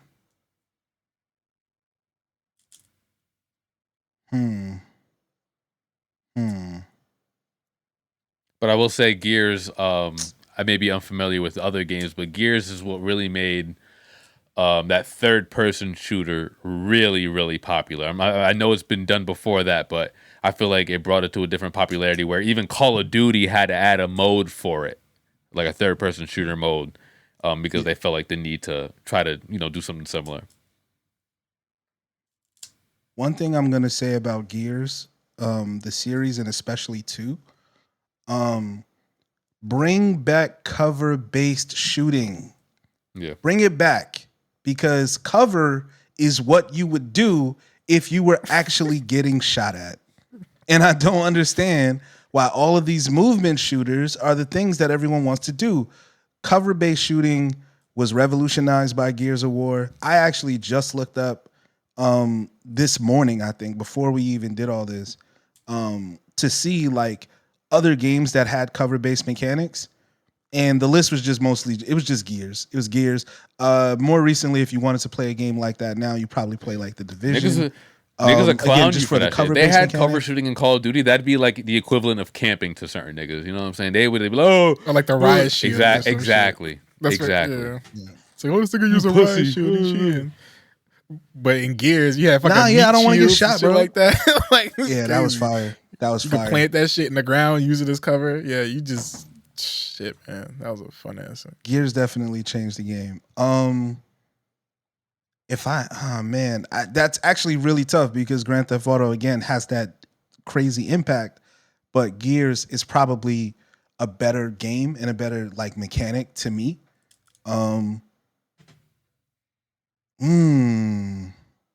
If the new I'm gonna go Gears, man. Let's get yelled at. Fuck it. I'm gonna go Gears. Let's start the wars Shout out up. to the meat shields. Yeah, man, that's shit. I love like everything about like Gears 2 specifically, man. And just that whole, again, the Lancer is just like iconic. You ever see like those posts that talk about like what would you rather have like from a game? Like if it's like, oh, like for example, like, oh, would you rather have a Pokeball, like a Yu-Gi-Oh card that was actually like real, shit like that, a lightsaber, shit like that. The Lancer is definitely on that list of like weapons from games that like you'd be like, all right, I would definitely own that shit for sure. You know what I'm saying? I'm not gun tooting, but I feel like niggas that own guns would love to own a Lancer. That shit. And in 3, you could run and impale shit. All right, we done. We gotta keep going. We got time for one more. Let's do one more. Let's do one more. Let's get it going. Please, I hope it's not M because I feel like give us like we Y can't blow our or- load that quick. or W. yeah, I pray something. something light. Give us something light. I was not ready for the number. Yeah, we knew that. Oh my god, bro. P. And that is yellow. This is low key heavy. Which means Hod, I believe, goes first. Yeah. And this is our last round of the night or day, I should say, if you listen in the morning. 30 seconds on the clock.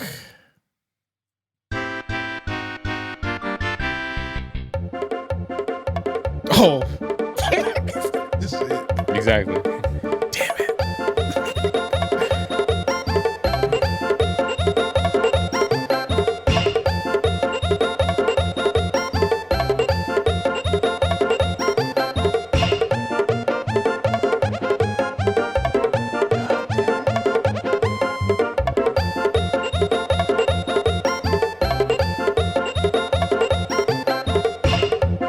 Hot. Letter P. What you got, homie? This is, oh my goodness, bro. This is fucking crazy. Like, I literally don't even want to go first. This is bananas. Yeah, okay. Another one. That might cause some arguments in the if it's clipped. And I honestly, I'm gonna go left, man. I have to. Because I wouldn't feel right. Just kind of being basic about it. Hold on, where'd my pick go? I had it up. I realized I haven't here we played go. a lot of the P games too. Like a lot of the iconic P games.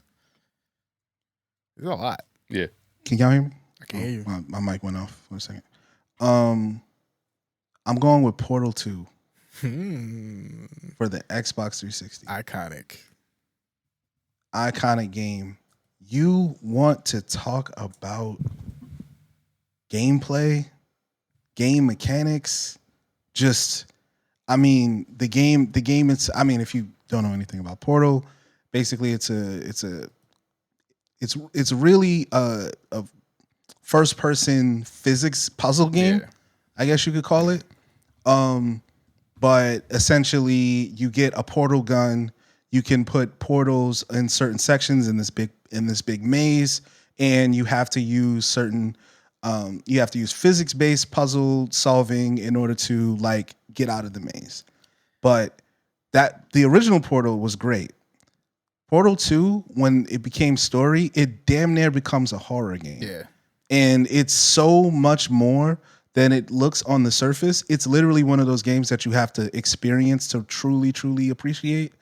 But even if you just like watch somebody play it on stream or something like that, you can understand the mastery in it like immediately. It's a game that, because it's physics based, the mechanics of the game really have to be really tight, because the game is not going to break it for you.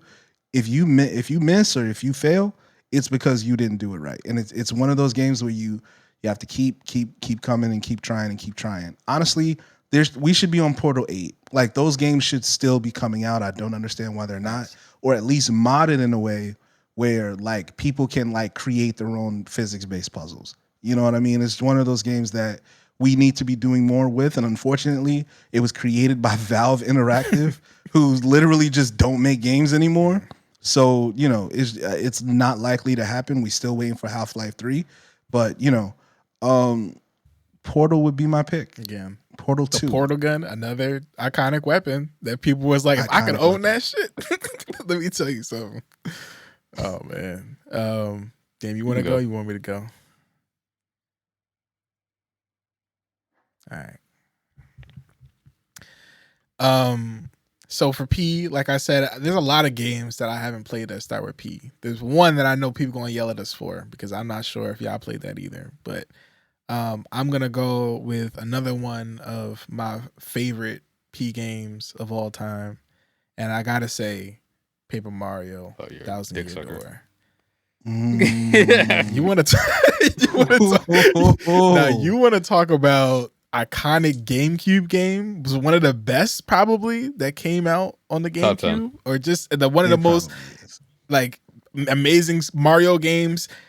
Paper Mario changed Mario how we see him into terms of like the RPGs. So like Paper Mario came out, or like Mario RPG came out a long time before that, but they retried it again when they came out with Paper Mario, which is literally what it sounds like. Paper Mario, and he's just, you can fold him. Like, the mechanics in that game are so fun and cute that it's just, but there's also like a storyline that makes it real. Like, there's storylines in that game that make you damn near shed tears. You know what I'm saying? Like, this has amazing, awesome themes. The gameplay is turn-based, but it's really fun and creative. Like, you have to be active. Like, it's turn-based, but you still have to kind of be focused, because you can do more damage if you interact with it, and you could take less damage if you're, like, really strategic about it. But man, like, that was, like, one of the most amazing storylines in that game. Like, really deep themes for a Mario game. You know what I'm saying? Like, it's one of those, like, games that you don't expect to get from. Like, you don't expect to get that amount of lore and that amount of like deepness in that game. Sorry, spoiler alert for those who haven't played it. Paper Mario kind of set the precedent of Bowser not being the main villain. You know, blumbering idiot. Like the Super Mario. The Paper Mario, but they basically they definitely turned Bowser into less of a force to be reckoned with. There were some times we had to fight him, but he was not the big threat here.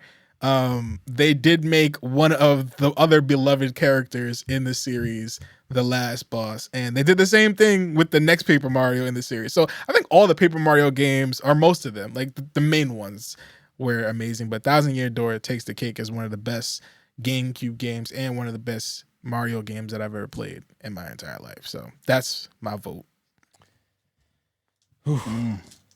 I'm going with Pokemon, and I'm starting not at the very beginning, but close to it, right after Yellow. I have Red/Green. Was it Red and Blue? Blue. Which I'm only putting them both because they're the same games. It's just that if you have red, you're gonna get more fire type. If you have blue, you're maybe gonna come across more water. Is that what it was? That's at least what I heard growing up. So I just always kind of believed that. But then again, I don't know. But yeah, I mean, those games really started it all. The first Pokemon Yellow, you kind of had Pikachu following you the entire time, and that was kind of like yo nigga. Mm-hmm. But with this one, you really got to choose your starter, and you didn't really just feel like, all right, this is like a rip off of the story. Like, no, you feel like you're your own person, even though technically you're, quote unquote red. But yeah, man, I think that game's one who started it all. They did end up remaking it with what? They made Fire Red and Leaf Green, right? Fire Red. Yeah. Well, they kind of did it again, but it wasn't like because it was Red and Blue. But they remade them. I don't remember them remaking the blue one for some reason. No, I think it was. I don't think they remade the blue one. I think it was just Fire Red and Leaf Green. Fire Red and Leaf Green were like the next submissions after, like those were like the advanced Mm-hmm. submissions, like the Game Boy Advance, because after Red and Blue they came out with like Crystal and like the other ones, Platinum. like There was a a gold. Gold, oh, yeah, silver, gold and silver emerald, first. sap, Yeah, gold and silver. Yeah, Then I mean, Crystal. just they just found a going bag off of and they that. I mean, this is stuck to it. this is one of the first games to ever literally like do 2 copies of the same game with slight differences. Like I think it's seldom for the same price. no bundles or nothing at this time. Money, bro. Milking It this was making shit, bro. bread. Exactly. Still are to this day. Fucking day. The To game this that day. started it all. We wouldn't be where we are in that genre of game space if it wasn't for those. So yeah, Fire Red. We're not Fire Red, just Red. TV too. Yeah. Gotta acknowledge what it's done for television. Was Pokemon's considered probably an anime, the right? first. Yeah, it was probably the first anime for most kids in America. Honestly, so at least the largest number of kids that watched anime. And also, I their mean, first if you want, anime. even if you want to get Everybody into the wanted a lore Pokeball. of Red, not Ash, but the character Red, I think it's a really dope deep dive to go into. Were there any legendaries in Red and Black? I can't remember who like the first. Was Mewtwo introduced yet? I don't think there were legendary. I don't think legendaries got introduced until DS. I want to say Okay, like the DS era. because I thought like, so I was like, what era did like Mewtwo and them come in? Like the big legendaries, because like they were at one time. Well, Mew and Mewtwo were both in Red and Blue. Okay, Mew and Mewtwo were both in Red and Blue, but I don't think they were considered legendary Pokemon yet. I think they were just like the the They ancient also had Pokemon, apparently if I Articuno, recall correctly. Zapdos, and Moltres were also in those games. Yeah, we're also in those games. right. That makes sense. You know how long it took me to figure out how to get Snorlax to get the fuck up off that bridge? You have to go over there. It took me so long. Andre bro. I had to- 3000 his ass. There was no, yeah, right. You had to go get the fucking flute. There was no, there was internet obviously, but I had to go and ask a friend. I think he like let me borrow his Prima official guide. Shout out to Prima and the official guides. Yeah, man. Those are, oh my God, you want to talk about legendary, bro. Yeah. And some of those books are literally collector's items at this point. I would love the Legend of Zelda Ocarina of Time one, cause just the gold with the shield and the sword. We're not going there. Yeah. We're not going there. Hopefully we forget. Hopefully everyone forgets. Yeah. Yeah, for sure. But yeah, some of those Prima official guides are 100% collector's items. Yeah. And I remember the Pokemon official guide being like one of those legendary Primas. Yeah, we don't talk about $25 that shit enough, man. by the way. Games when that needed those guides and shit like that. If you got stuck, if you ain't have a friend who knew what to do, Pokemon was definitely one of them because you had to fucking He walk was everywhere, stuck. bro. yeah, you gotta walk and talk to people and figure that shit out. But oh man, all right. So remind me, Paper Mario, 1000 Year Door, Portal 2, and Pokemon. Fuck. Hold I on. can't hear you now. Yo. Yep, you good. We got you. Oh, okay, yeah. Some cable came out or something. One of yeah, y'all vote Portal first, man. 2. I can't do this first. Portal 2, Paper Mario, 1000 Year Door, Pokemon Red and Blue. I'm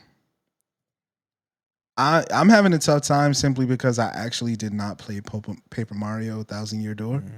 It is on my list of games to emulate, but I have not cracked that one open yet, unfortunately. It would, and it doesn't have the like far-reaching ramifications that like a Pokemon does.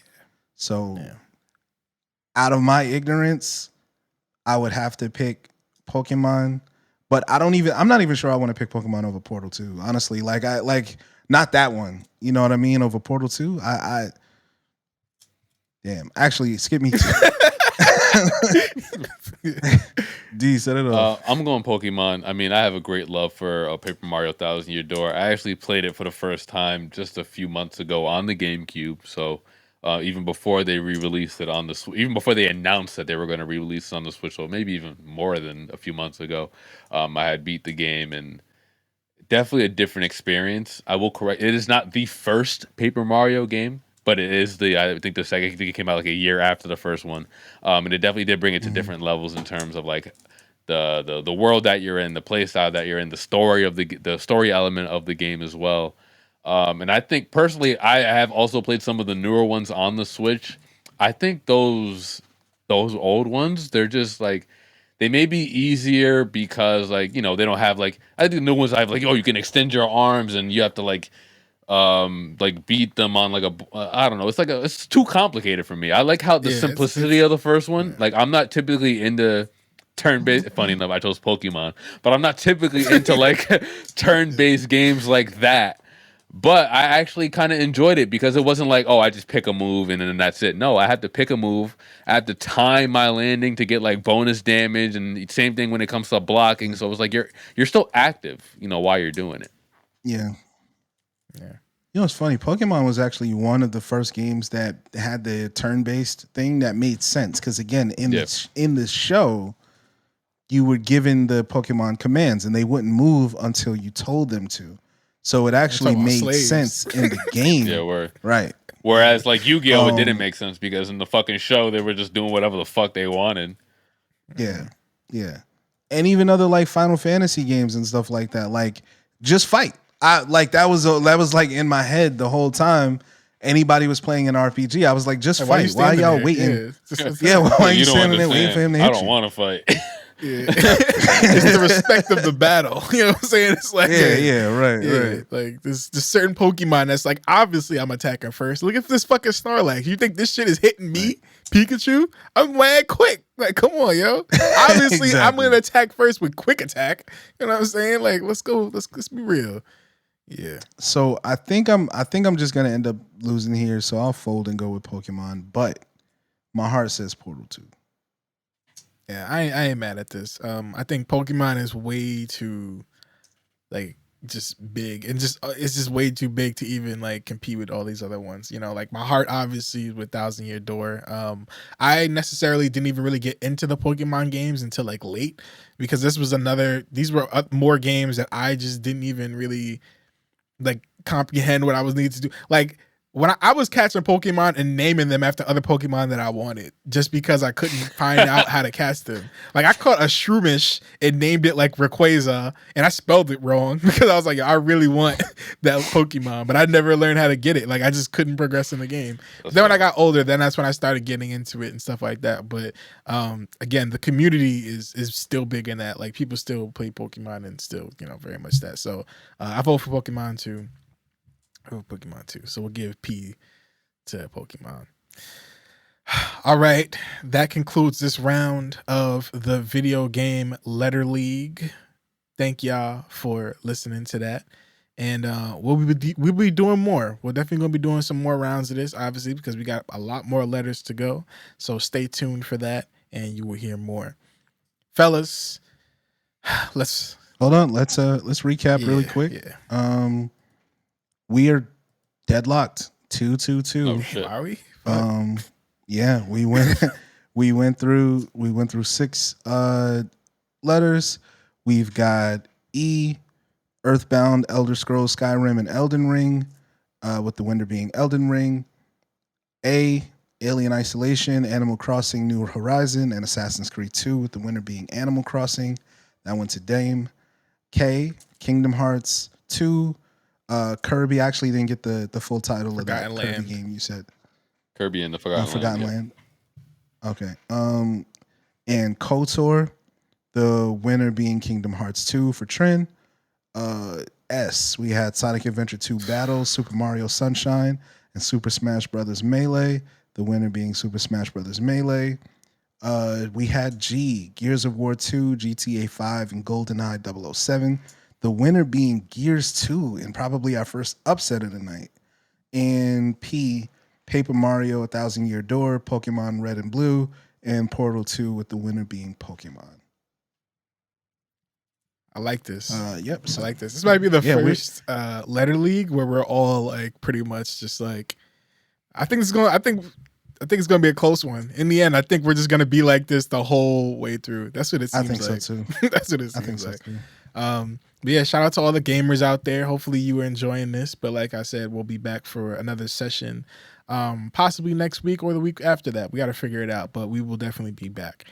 Now, to get into other things, do you have something to report on today? Did you go to? You didn't get to make it.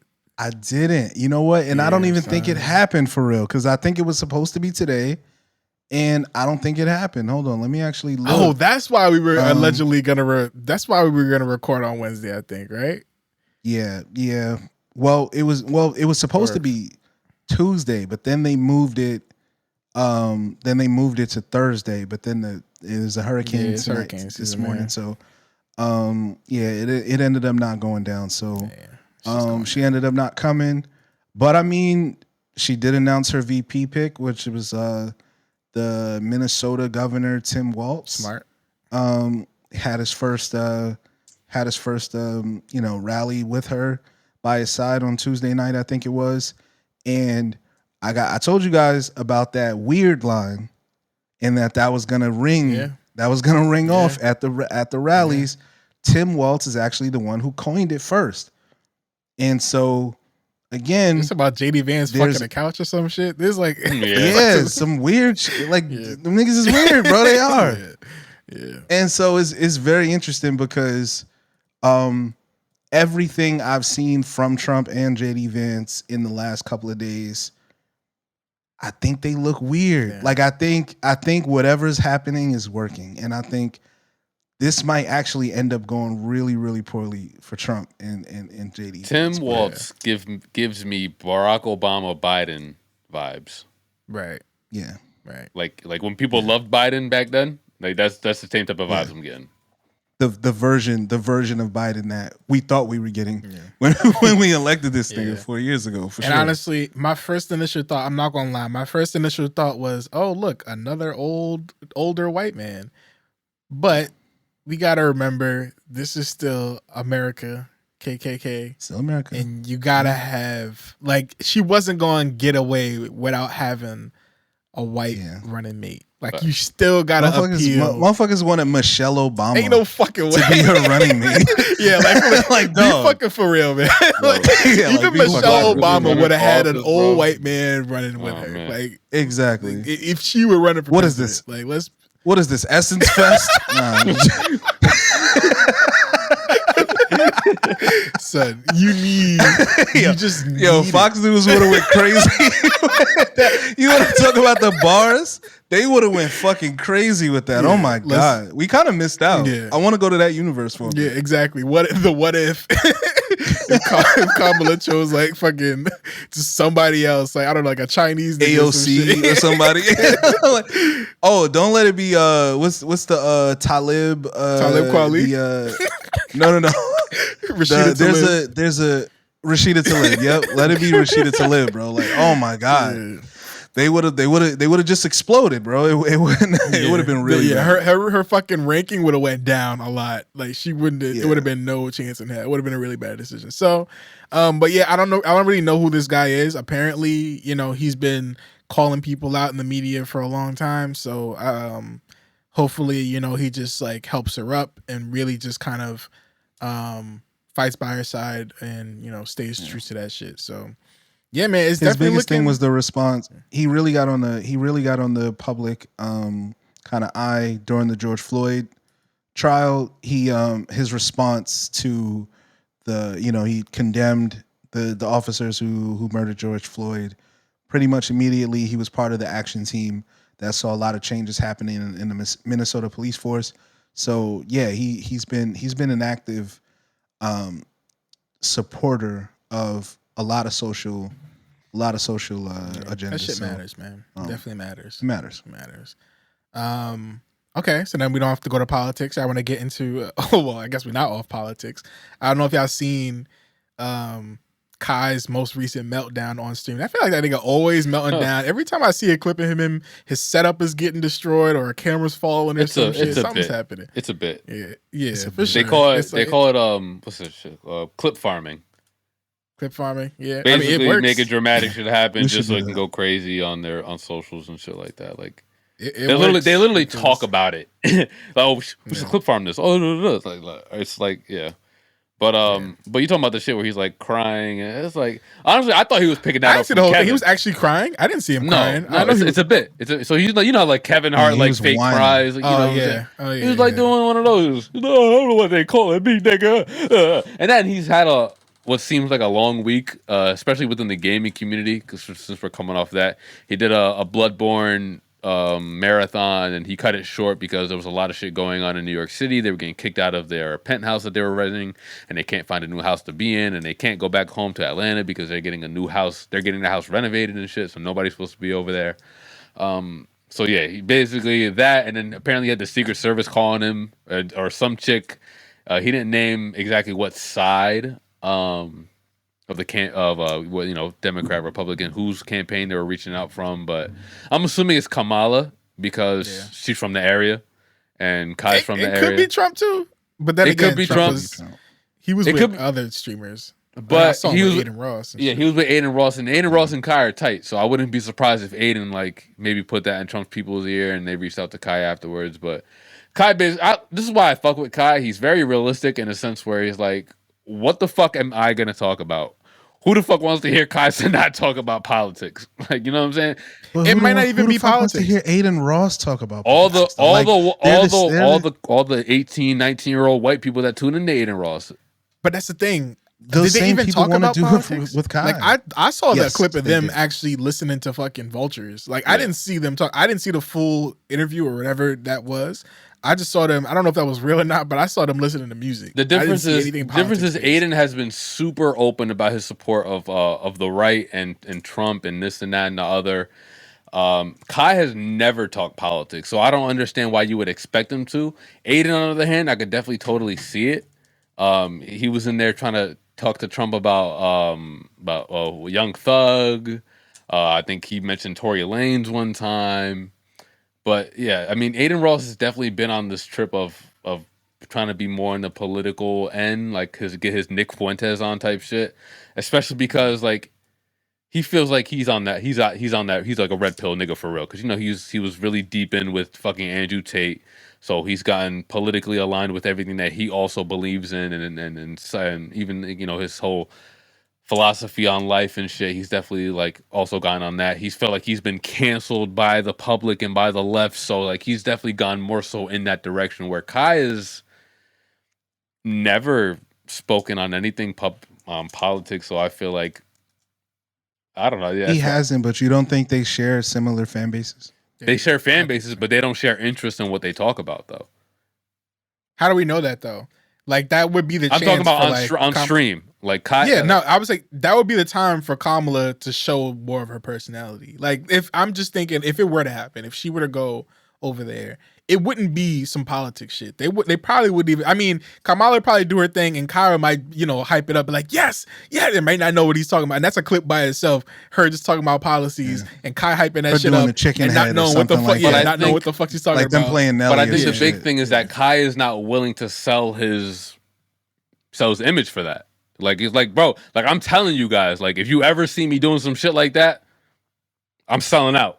Like, cause I literally have no I think interest he's in still this gonna shit. do it. I think he's mentioning it, but he's still. That's the thing. I think he'd do it for Trump. Like I literally think it's like I don't. So here's my thing. I don't like the fact That's that views. people feel like people on the left have to play by a certain rule set, and the other side can do whatever the fuck they want. Like I don't like people made mad jokes about Megan Thee Stallion being at the rally, but said nothing about Kid Rock being at Trump's rally. Like, what is the difference? The difference is black women is twerking, blah blah blah.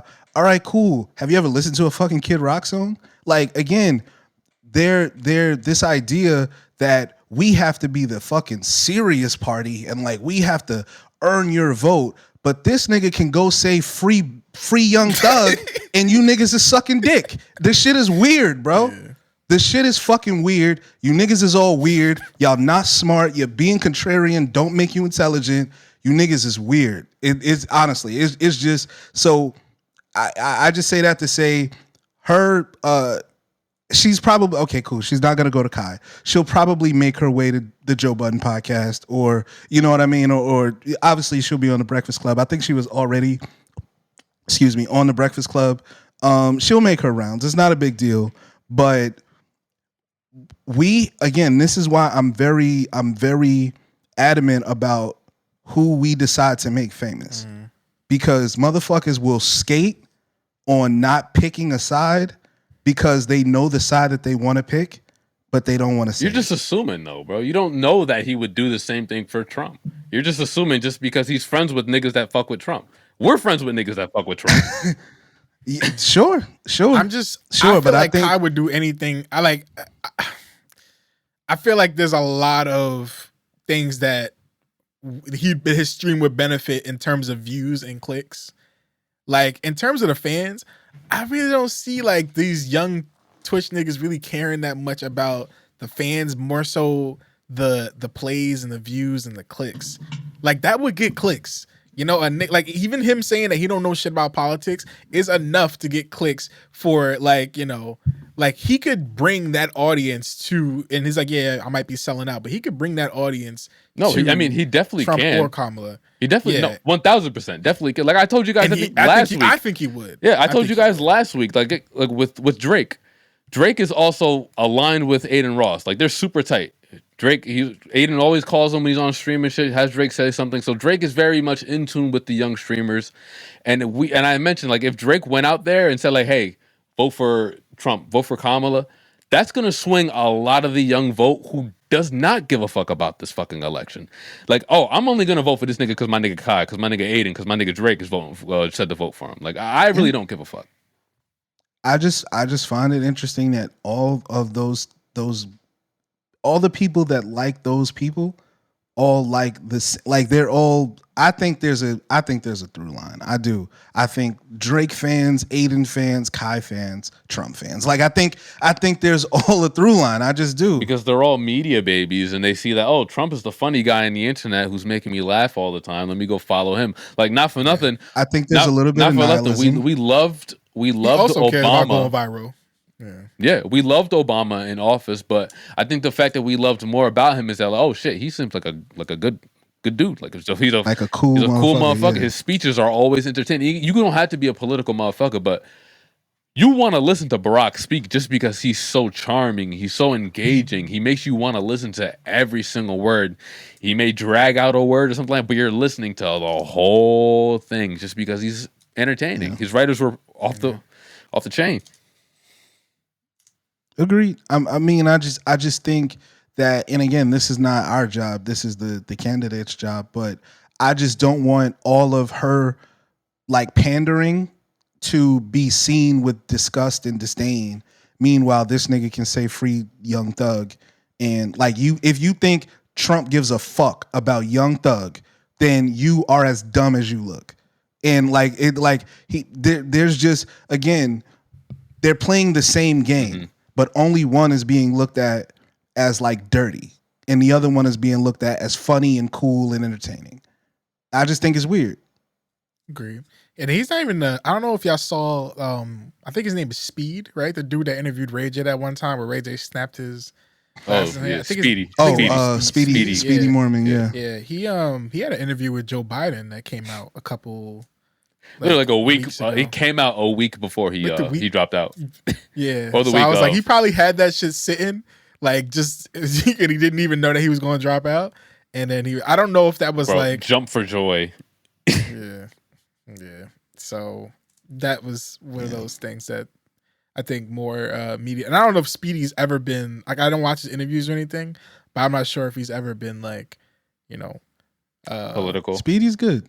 Political, yeah. So he is him, and I would say Nadeska, you know, a couple other, basically those complex babies, really. So it was like Speedy, it was Nadeska. Pause. Hasn't Kamala been on the Breakfast Club? I'm sure she has. I think so. She was probably during Biden's election. You think Charlamagne might make that move? Might have hit that? Oh. No. Might bring her back for an interview with his new thing that he Yeah, got for going on? sure. Yeah, for probably sure. when probably like next month, end of the month. I think the Breakfast Club is still looked at as like a major platform from a politics standpoint. Like I think I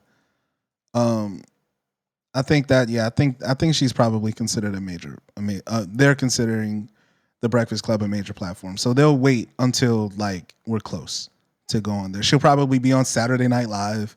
You know what I mean? Like they're gonna do the because they're not rounds. doing debates. Like that's like they're infamously like they're saying that Trump is ducking Kamala in a debate. So I mean they have to show face somewhere. They got to talk their shit somewhere. Yeah.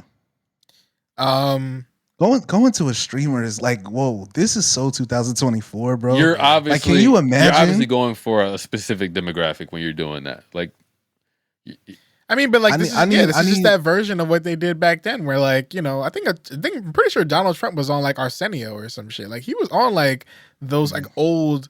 He was on like those Bill old Clinton talk was. shows. Bill Clinton was. Bill Clinton, Bill yeah. Clinton So it's was like he played the saxophone. Exactly. That was like the iconic. That was like the look, Bill Clinton's black. Like that was like one Bill of those Clinton things. black. Like, Yeah, that's literally what it was. So I mean, that shit might have got him the presidency. right. sure. So it's not like this is just the new version of that. Like it's not like they're going to like these talk shows, these late night talk shows, Jimmy Fallon and shit like that. Like these streamers are like the way to get into the viewership. and I'm sorry, but a stream with Kai and Aiden is gonna get you more views than an interview with the Breakfast Club. It is.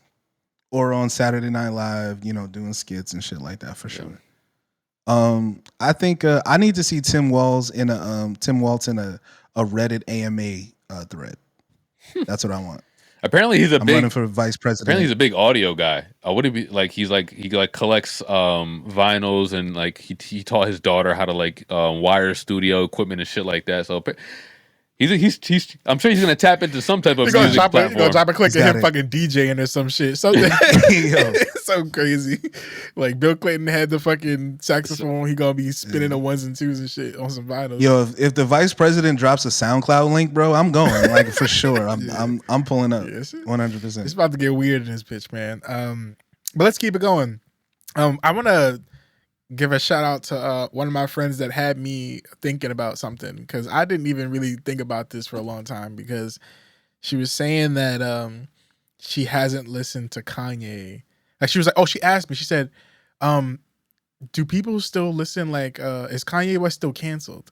And I was like, wait, there's people that don't listen to Kanye anymore. So I was curious. I was like, so wait, do you turn his music off when it plays? And like, what's playing?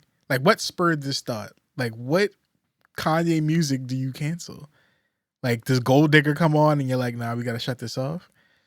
And I was just curious. I was like, yeah, I forgot. Yeah, Kanye is technically canceled in some parts of, like his fan base. Society. Or some people, of the fan base. And I was like, what are you cutting off? Like graduation shit? I don't know. But he dropped Vultures 2, right? We didn't know if it was actually going to come, and it did. And do y'all have any thoughts? Feelings? Ass. Did y'all hear it? I heard it. That shit was ass, bro. Why do you say it's ass?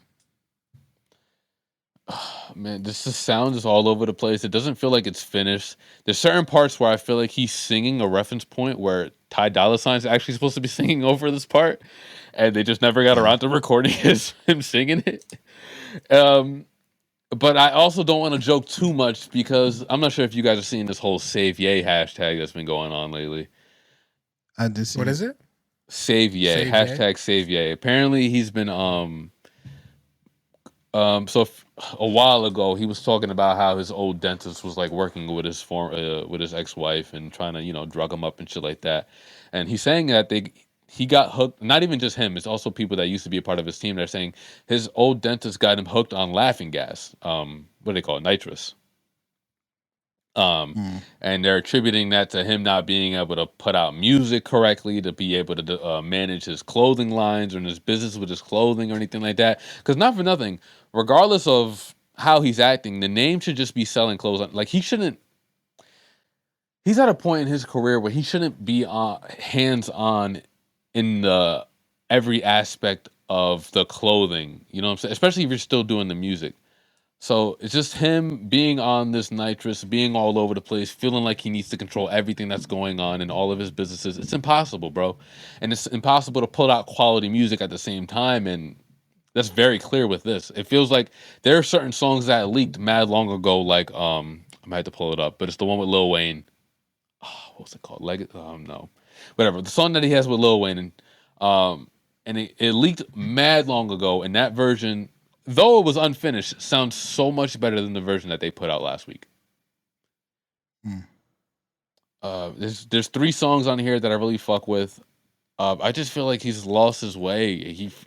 I don't know, the people he's hanging out with now are just all yes men saying, "Oh yeah, this is fire, this is dope, this is dope." But bring back the collaborators, bring back the writers, bring back Kants, bring back fucking Rhyme Fest, bring back the people that loved you.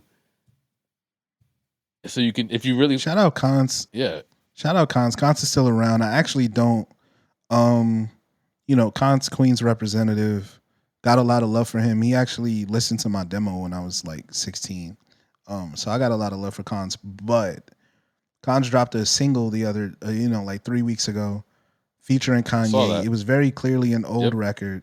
And I'm side-eyeing Kants a little bit too, because like he's still clearly, I don't want to say using Ye, but like benefiting from Ye. And like if that's your man like that, you definitely need to be checking in on him a little bit more than you are. And co-signing his shit just so you can stay close to him is not real nigga shit. And Kants likes to, frame it as if like he's one of the last real niggas left. Check on your man then, so but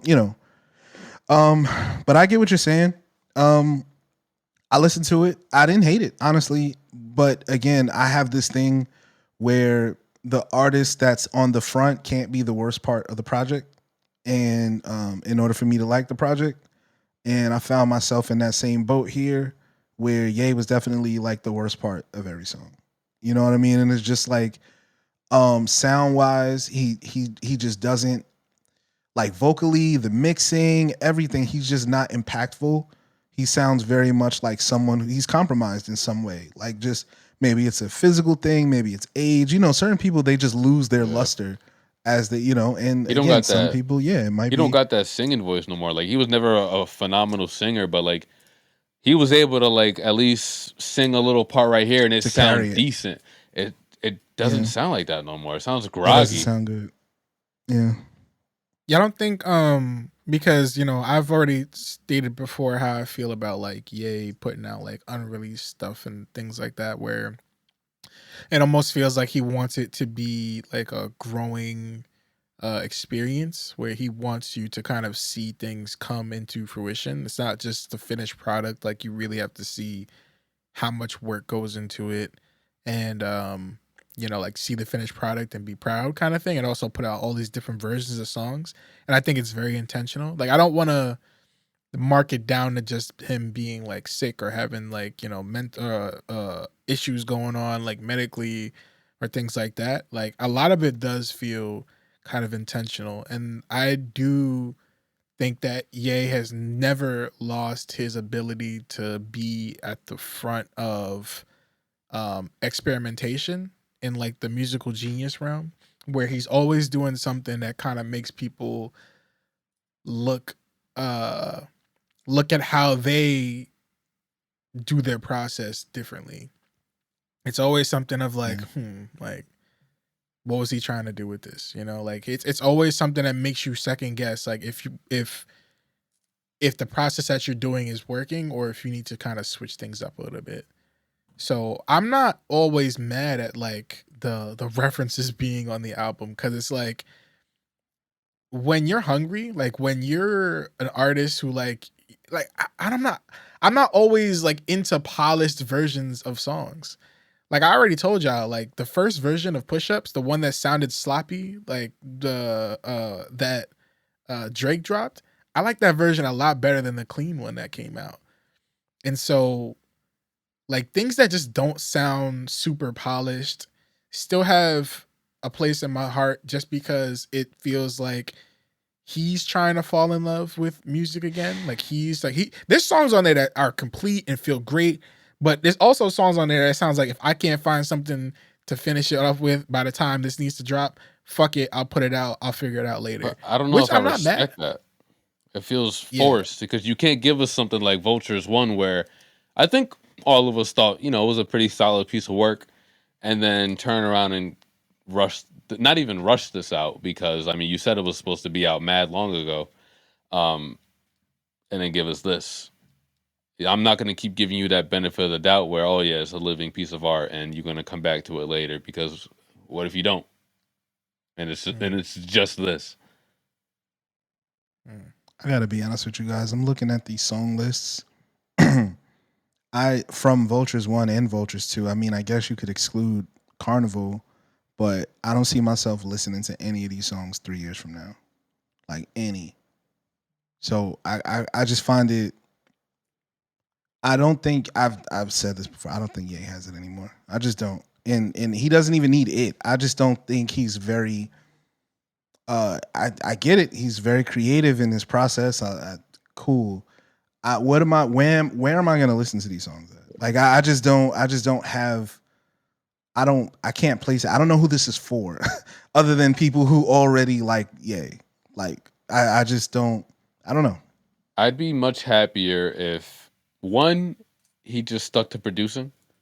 Obviously, that's the easiest way to say, like, oh yeah, let's keep Kanye around without him spoiling his legacy. But I also wouldn't mind if he went around and created more projects like Donda, where it's not really just him. I'm getting like I think I compared it to like a DJ Khaled album gone right. You know what I'm saying? Getting all these different people to hop on these different beats and stuff and rap really well.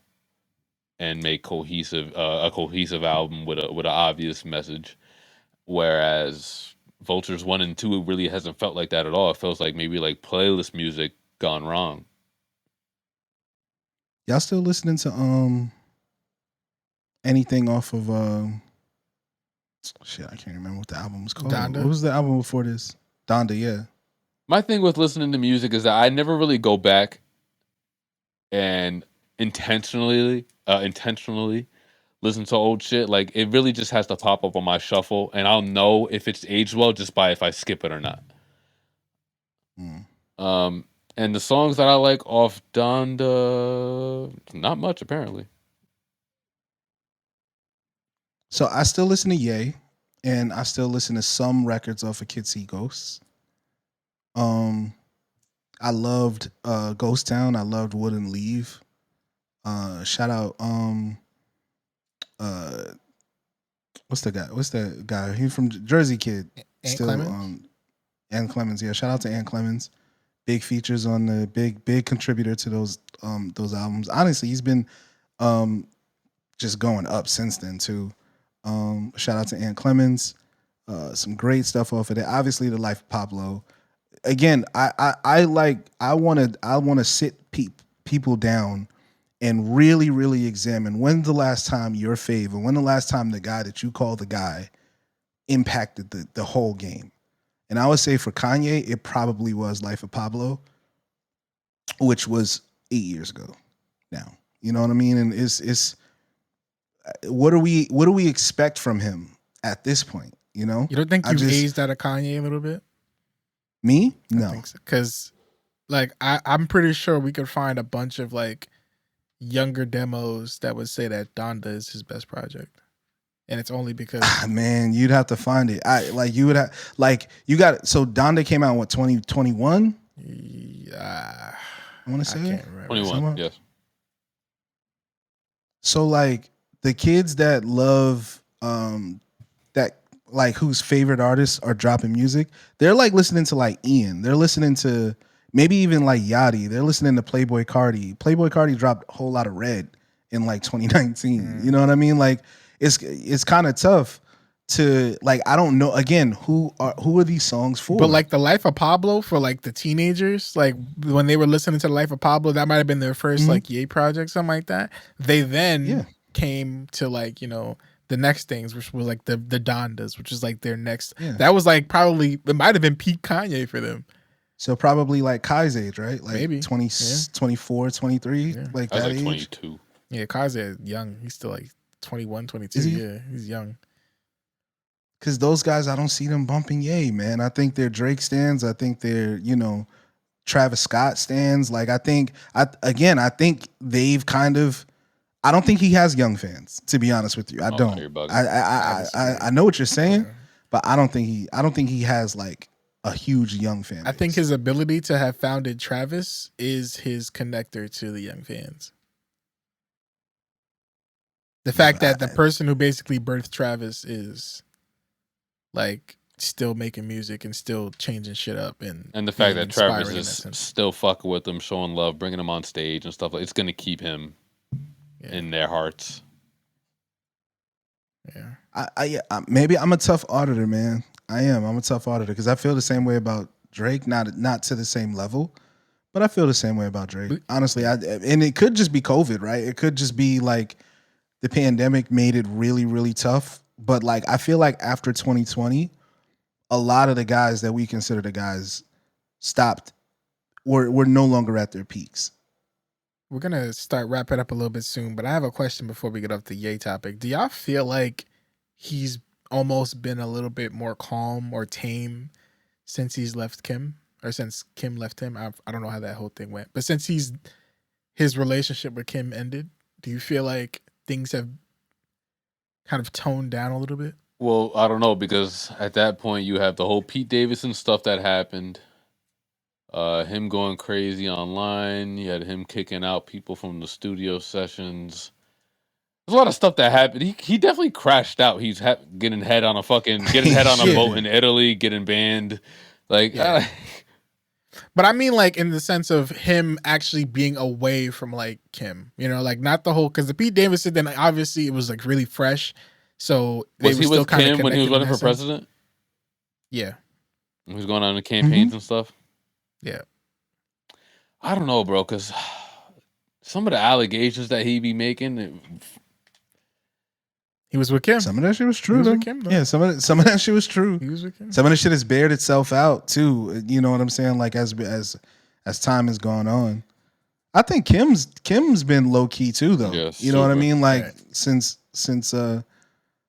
that whole situation, I think they're both kind of in different places. I don't want to blame their relationship for his crash out, or just like his overall just media frenzies and stuff like that.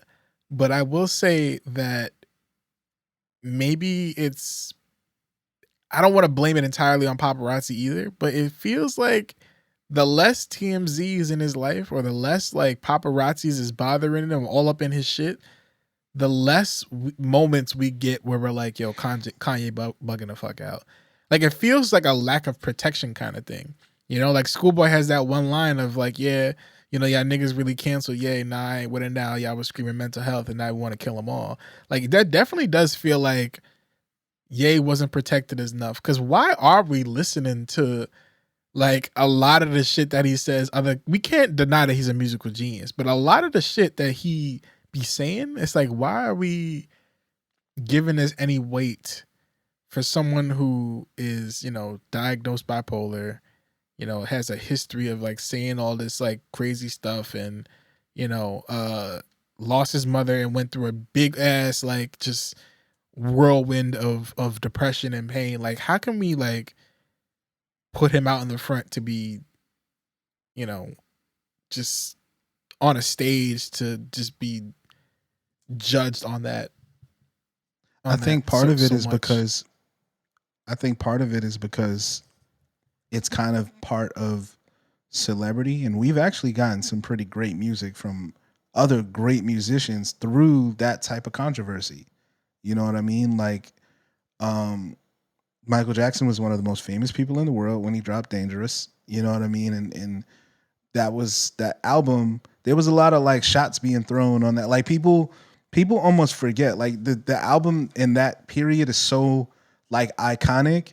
People don't remember that man's life was hell at that particular point. You know what I mean? And it was very tough for him to be just himself, because the first allegations started coming out about inappropriate relationships and his skin changing colors and him marrying not Priscilla, Elvis's daughter, Marie Presley, Lisa Marie Presley, I think it was. Like there was just like so much happening.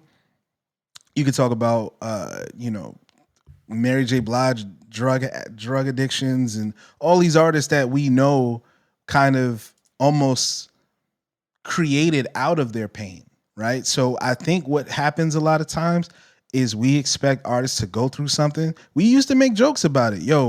I like Fat Luther. You know what I mean? Like I like Luther. You know what I'm saying? I like Mary back when she was on that shit. You know what I mean? Like good thing Joe we talk beat about Michael these ass so much. He gave us the best songs. Exactly. We make jokes about it because like part of, again, to be that level of great, you do have to, like the universe has to test you. You have to be like kind of crafted of a different type of material. And we keep expecting Ye to like rise up to this level, which because he's already done it, right? And but for some people, man, that shit is just really, really tough.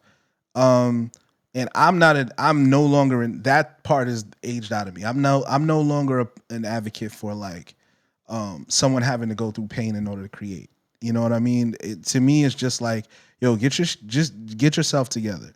Whatever that means, whatever that takes. You want to create, great. If you don't, great. You know what I mean? I got my Ye. You know, and that sounds selfish, but I got my Ye. I got 7 albums of amazing Kanye West music that I'll cherish forever. So I'm not canceling him in that way for sure, but I'm not excited to hear new music from him at all. Do you think the more music he drops, the more he ruins his legacy, or do you think his legacy is already cemented? I think the version of him that exists now can't fuck with the version of him that existed 10 years ago. But it just is what it is. Drake? Yeah. I still like, I was just listening to No Guidance. That record fucking slaps, bro. I don't care. And that new shit he dropped is okay. I don't love it. Again, my feeling about his music is different now. And it was already, again, we have All the Dogs review to like be clear that I already felt like this about Drake. But the new music just does not fit. It doesn't hit like the classics. I was a little lit this weekend and I listened to, for some reason I was being pulled to listen to the new Drake Family Matters. Oh, okay. That shit kind of heat.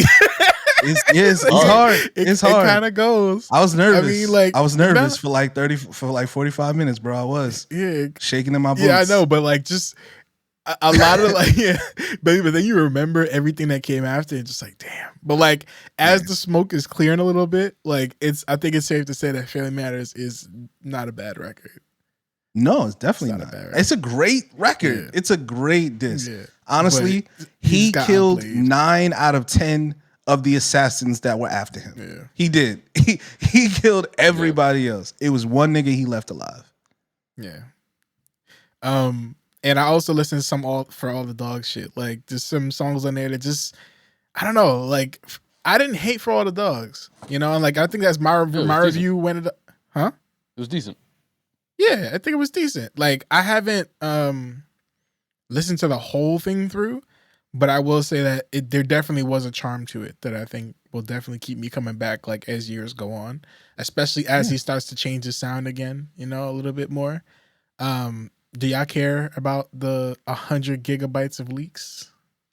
I'm not gonna go out of my way to go through them shits as they pop up on the timeline. Eventually, I'll see all of them. Right. Yeah. Have y'all seen anything from it so far that has caught your eye? Oh, Drake's real voice. If you ever want to know what Drake's real voice sounds like, just look at the video of him talking to his mom. You don't fake your accent when you talk to your mom. That's his real fucking speaking voice. That's who you are, for sure. Yeah, for sure. I mean, I knew Drake's real voice from that Punk'd episode. Like he's not that's the guy. I'm not the guy. Like that whole shit was just like, yeah, for who is this? You know, that's the grassy Drake for sure. I'm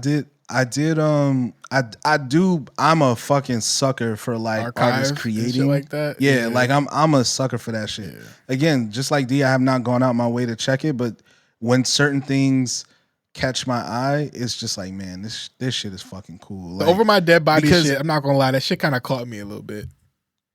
It caught dude, me. being a master of your craft, like I don't play the Drake's not great because he doesn't write his shit thing. Fuck that. That nigga is incredible. He's incredible. However much of it he wrote is fucking incredible. His delivery of it, his arrangement of it. There's so much more to music than writing the lyrics that you just have to not know what you're talking about in order for that to be, one of your critiques or whatever. Right. That dude is a fucking animal in the studio, bro. He really, really is. And yes, it can be emotional. Like some of those songs, even the ones that we kind of like, are like the mean ones or the ones that are like just hit records. Bro, some of that shit is really just all heart. Like, you gotta have a certain respect and passion for songwriting and creating to make some of that shit, bro. We're not about to play with Drake's legacy. We absolutely are not, bro. Yeah, we can make jokes and all that stuff, but when you go back to the archives, like when you see videos of like the classic, the hits that like made us love Drake, you got to remember that like behind the scenes music videos. Yeah, like you got to remember who the fuck he really is. Who put that shit together? You know what I'm saying? Like, and then who you bitches really rooting for? And like honestly, like I listened to that record too. That shit still slaps. First person shooter. I'm sorry. Like I know we was like incredible. J. Cole, we don't believe that shit no more. But like that shit, J. Cole still smoked that fucking record. That shit is still. Yeah. I'll never That's forget a the great feeling record. that I had listening to that shit the morning that I first heard that album. Fuck. Track 6. But anyway, yeah, I'm not gonna go through all of it either. This did feel like very much like a thing to put out to get people talking about him in less of a pedophile way again. I guess it would be annoying if like niggas think you're a pedophile and you're not, even though on the other side of things, I'm like, what was Teenage Fever about? I don't know. Like, why did you make that song? Like there's certain things like that are not helping his case, right? Like the fucking, the almost for all the dogs, or no, the almost certified lover boy cover. Of all them bitches in the studio, butt ass naked doing some freaky shit. Yeah. It's like The covers were definitely the worst thing. You could have kept the room. those. Yeah, you could have kept. You could have like at an order 100 gigs, it could have been like, yeah, let's leave this one out. You know what I'm saying? Should have put the alternative. Wait, he put the alternative covers in there? Yeah, he did. Oh wow. That's how they're leaked. Yeah. That's how they got leaked. But again, it does feel a bit like desperation. I got to be honest. He's like, they got to fuck with something. It's They really it's, not love me no more. Yeah. Yeah. And honestly, of all the things that he's done, this is the thing. The archive footage, let them see you sweating, crying, being emotional in the studio, crafting the records that we also fucking love. Because I can tell you, Beyonce does this shit too. Beyonce released concert footage. She just did it with the Renaissance tour. Interesting that we haven't heard about a tour for Cowboy Carter. We'll Not interested. You already know what that is. It's just, we'll save that for another day. But yeah, like this is like, let people endear themselves to you. You know what I mean? Because yeah, your music is kind of not that deep, right? So if you want us to see you as a whole person, then you're gonna have to let us in a little bit more. You know what I mean? And that's really where he's kind of getting favor with people again. And I don't mind it. And it's not just a time thing. It's I think he's trying different things. And, shout out to Kendrick and shout out to hip hop For making him do for that. kind of creating this environment, man. Because I don't think this happens. I think he just tries to salsa dance into the fucking summer. And everybody was like, nigga, no, we're not dancing. Who are you? Tell us. And so he's responding. I appreciate it. Good point. Really good point. I'm sure more stuff will surface by the next time we record, and the sense of what else is in that 100 gig. Whoever's sifting through all that shit. They're sifting for sure. Yeah. Where'd he upload it? Was it just like It a was on- Google Drive link that nigga started it was clicking like, on? I think it's he made an Instagram page that had a link to it, so it was probably like Oh yeah, plot twist or whatever. yeah. So which I want to say it was it like Dropbox or Google Drive? I forgot what it was. I'm not clicking on the niggas just Dropbox link. Right, that shit like what if it had a virus in it? You know what I'm saying? We can't trust that shit. Yeah, Sent that shit to Mega Upload, nigga. What? yeah. Who else do we need to do this? Who would y'all want to like see this? I Cool. necessarily, y'all already know I fuck with Flying Lotus. If he had shit where he just threw up all his fucking files and shit like that, I'd have a field day. Like there hasn't been an artist that dropped it other than Kendrick that like I've really ran to like explore it. Oh, that's a good question. Drake is definitely at the top of my list in that regard. But you haven't gone through all of it. Like you're not feeling compelled to go. No. Oh yeah, no, for sure. I don't think I'm going through 100 gigs of nobody's nothing. Really? That's what I'm asking. Yeah. Is there anybody that Yeah. would make you feel that way? Michael. It could be mad old. Like I love going through old Michael Jackson footage. I do. I still do that. Probably Tyler, just because it'd be entertaining, be funny as fuck. And that and his it's really cool to see Tyler when he's serious in the studio. Frank.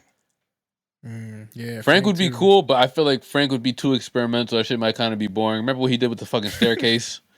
That wasn't cool, bro. Yeah, the nigga built a wasn't staircase cool. for fucking 2 hours. That was not cool. Jesus Christ. Endless. I Yeah. think it was. Some of the songs on that, I like that. Like the UNITY song was pretty fire. Mm-hmm. If that was on an album, I'd be like, that would have been one. that Intro was people go fire to. too. Yeah. But yeah, I think Tyler would be super interesting because like when he does get serious into his bag, you know, we see him start playing the keys. Like it just really gets really interesting seeing a guy who 75% of the time we're seeing being a goofball, not taking anything serious, be this serious mastermind in the studio and talking about and really just geek out as well. That's cool. That's a good question of like, yeah, who do y'all want to see? Like, whose archive would y'all want to drop next? You know? Drop it in the comments. Who do you want to see? Anything else? What else we got? I know we got the Hot D finale, but is there anything else music-wise? Is there anything dropping tonight that we know of? It's mad shit dropping. That we Get the care list about? again. There's a lot of shit dropping. And Is some Denzel of Curry it is dropping pretty or big. something? Denzel Curry's dropping. Shit, hold on. I had the list, I got rid of it. Shout out to Jid. He announced a new record with Katy Perry, apparently. Shit. Yeah, Jid's going up, man. I mean, I'm very excited to see what Jid mainstream era is gonna look like. Yeah. So we've got Benny the Butcher dropping tonight. Oh yeah, Summer Butch or some shit like that. Summertime Butch. Yeah. Summer's over, my nigga. Terrible It's hurricane title. season. Terrible title. What do you think? You got Lotto dropping Sugar Honey Iced Tea tonight. Tizo Touchdown Lotto feature on dropping there. a new album tonight. Or who was it with? Tizo Touchdown got a feature on that Lotto shit. I'm gonna listen to that. Tizo, Young Nudie. Logic's dropping another album. Tory's got 2 more songs coming Logic, out. go away, bro. You Very- said you was gonna retire. Why would you do that? Like, why would you fucking come back? I'm glad he stopped doing his. I think his podcast ended. I think he stopped doing that shit. Thank God for sure. Chloe Bailey, Trouble in Paradise dropping tonight. With a video? We've got album. Yeah. I think whatever the next one is gonna be it. I haven't heard anything from this one, but we'll see. You've got Kali Uchis dropping Orquídeas Parte 2, Parte Dos, I guess. Another Spanish album? With it's up. yeah, with Kai Cenat. What? So What?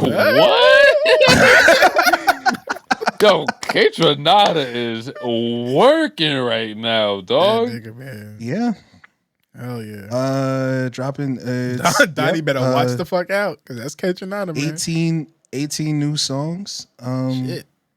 From Kali Uchis.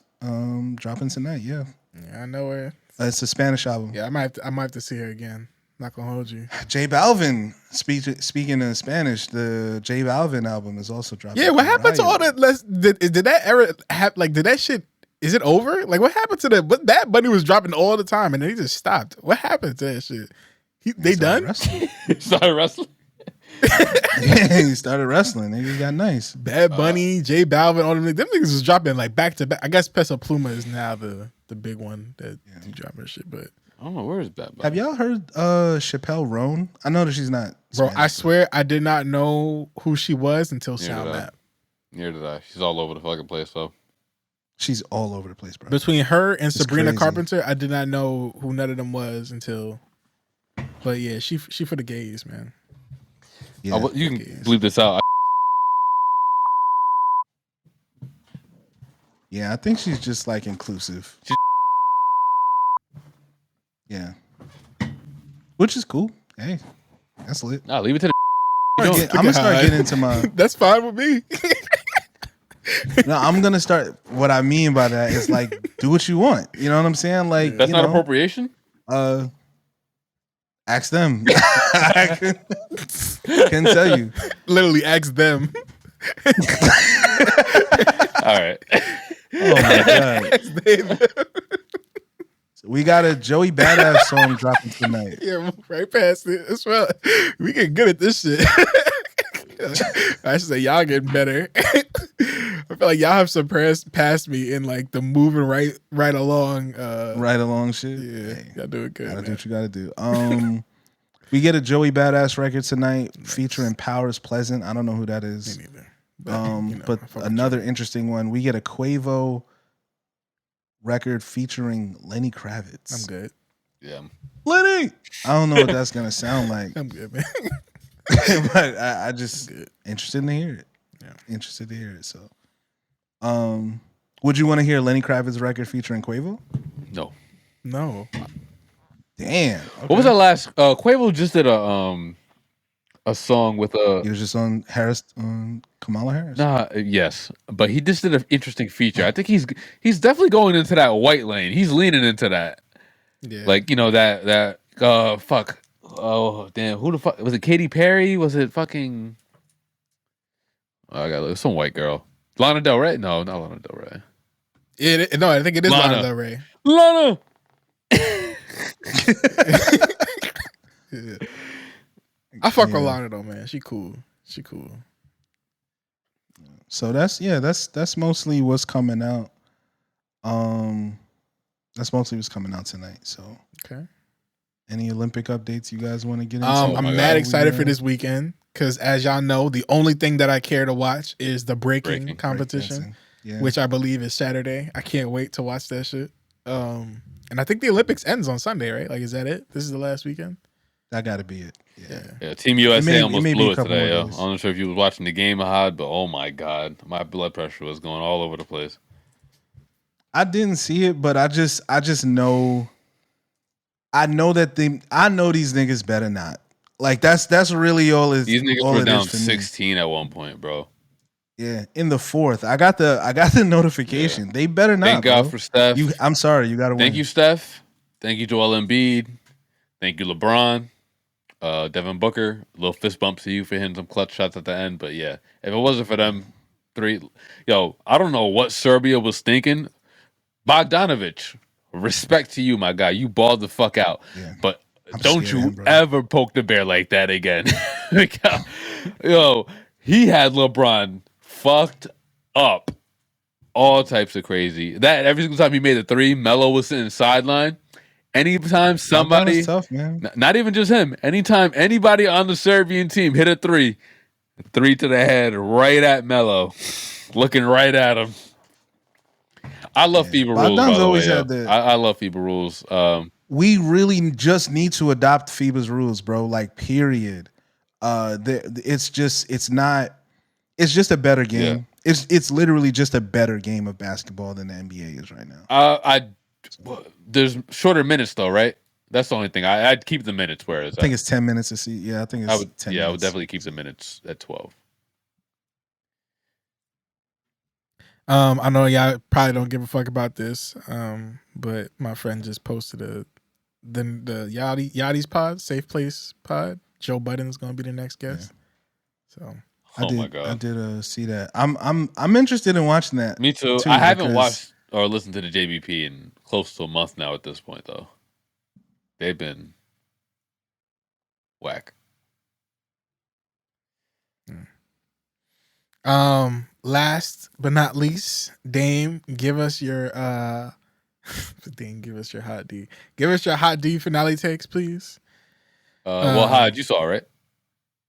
I did, yeah. Okay, well, let me just say, it was a fantastic episode, setting up things, setting up the war. Basically, we're really about to get into the real dance of the dragons now.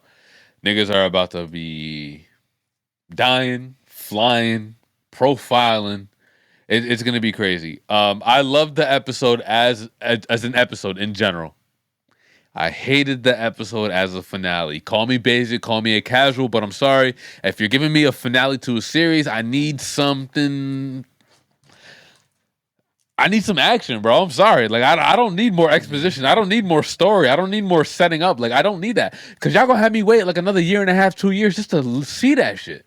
So give me something to satisfy my needs. The last couple episodes before this were pretty dope as well, but I was just hoping to see at least some type of battle. We didn't even get to see Eamon like burn down the city in rage. You know what I'm saying? Like, give me something. I also have an issue with with shows that kind of go on the coattails of their most successful IPs. From what I'm hearing, this very much felt like a lot of setup. Yep. And I'm not cool with that, yo. Like I had this malice for Better Call Saul riding the coattails of Breaking Bad, and I very much, if I'm ever gonna get into Game of Thrones, I won't forget. But I know that like when you're binging it, it's probably like you know what's coming, and so you're probably a little bit more lenient on it. But I'm not a fan of shows that kind of do that. It's like if you're watching it episode by episode by episode, and then you're kind of like left off like that, it's kind of lame. This would have been great if last week, if the week before's episode 7, I think, or 9, whatever. If that was the last episode, and then this episode was the premiere episode for next season, I think that would have been perfect. But just leaving it off where it's at, it's the meanest cliffhang. It's right up. It's not even up there with the Jon Snow thing, because at least it was, like, that was a moment. Like, I feel like there were moments, but there wasn't something where it's like, oh shit! Like, did you remember in that last episode when so and so said, or when he did this? Like, there's no, outside of like maybe Damon's vision. Yeah, there wasn't really anything. And the vision did piss off a lot of people because they feel like it spoiled a lot.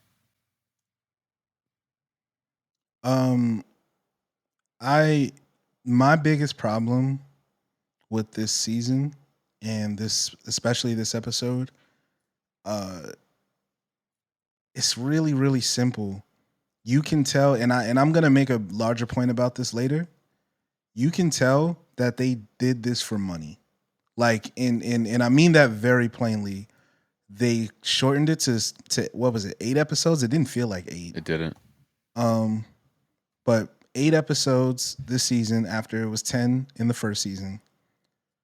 The fact that there was literally, as you said, pretty much nothing of real consequence happened in the season finale. There was stuff that happened. Usually like some people die, like something crazy happened. Dog, nobody from the main cast, nobody's died on this show. Like except King Viserys, who was old. The kids. Well, they're not main, but I mean, kids can be. Yeah, Luke died. Luke was like 11, dog. He wasn't even but that's like saying Bran was 12. Yeah, okay, but still, even then, he died at the end. Well, anyway, he did die then, because these is like now we're getting to spoiler territory.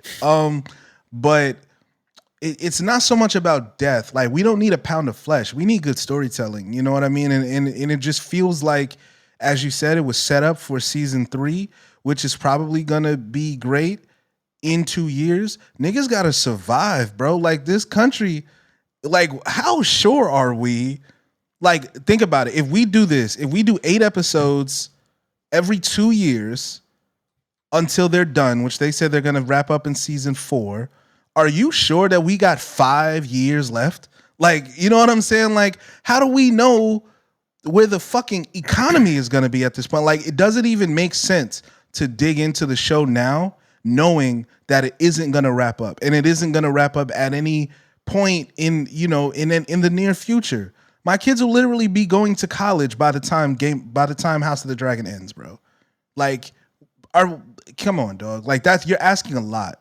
You're asking a lot. Now, I have to just ignore that this show exists for the next 2 years in order to start considering watching it, because they didn't even start recording the new season. Nope. They said they're not going to start until next year. 2025. So with as expensive as it's going to be with production and set design and all that stuff, it's not going to come out till late or mid 2026.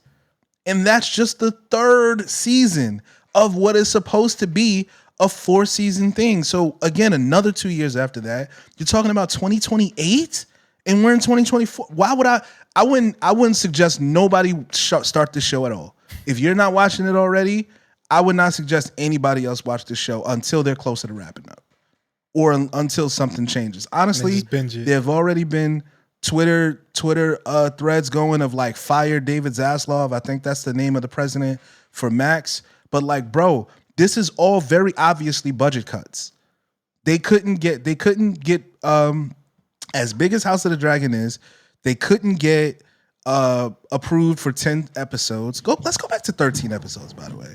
But we couldn't get approved for 10 episodes, so they shortened it to 8. And then whatever budget they got, they blew it all in episodes 4 and 6, and that was it.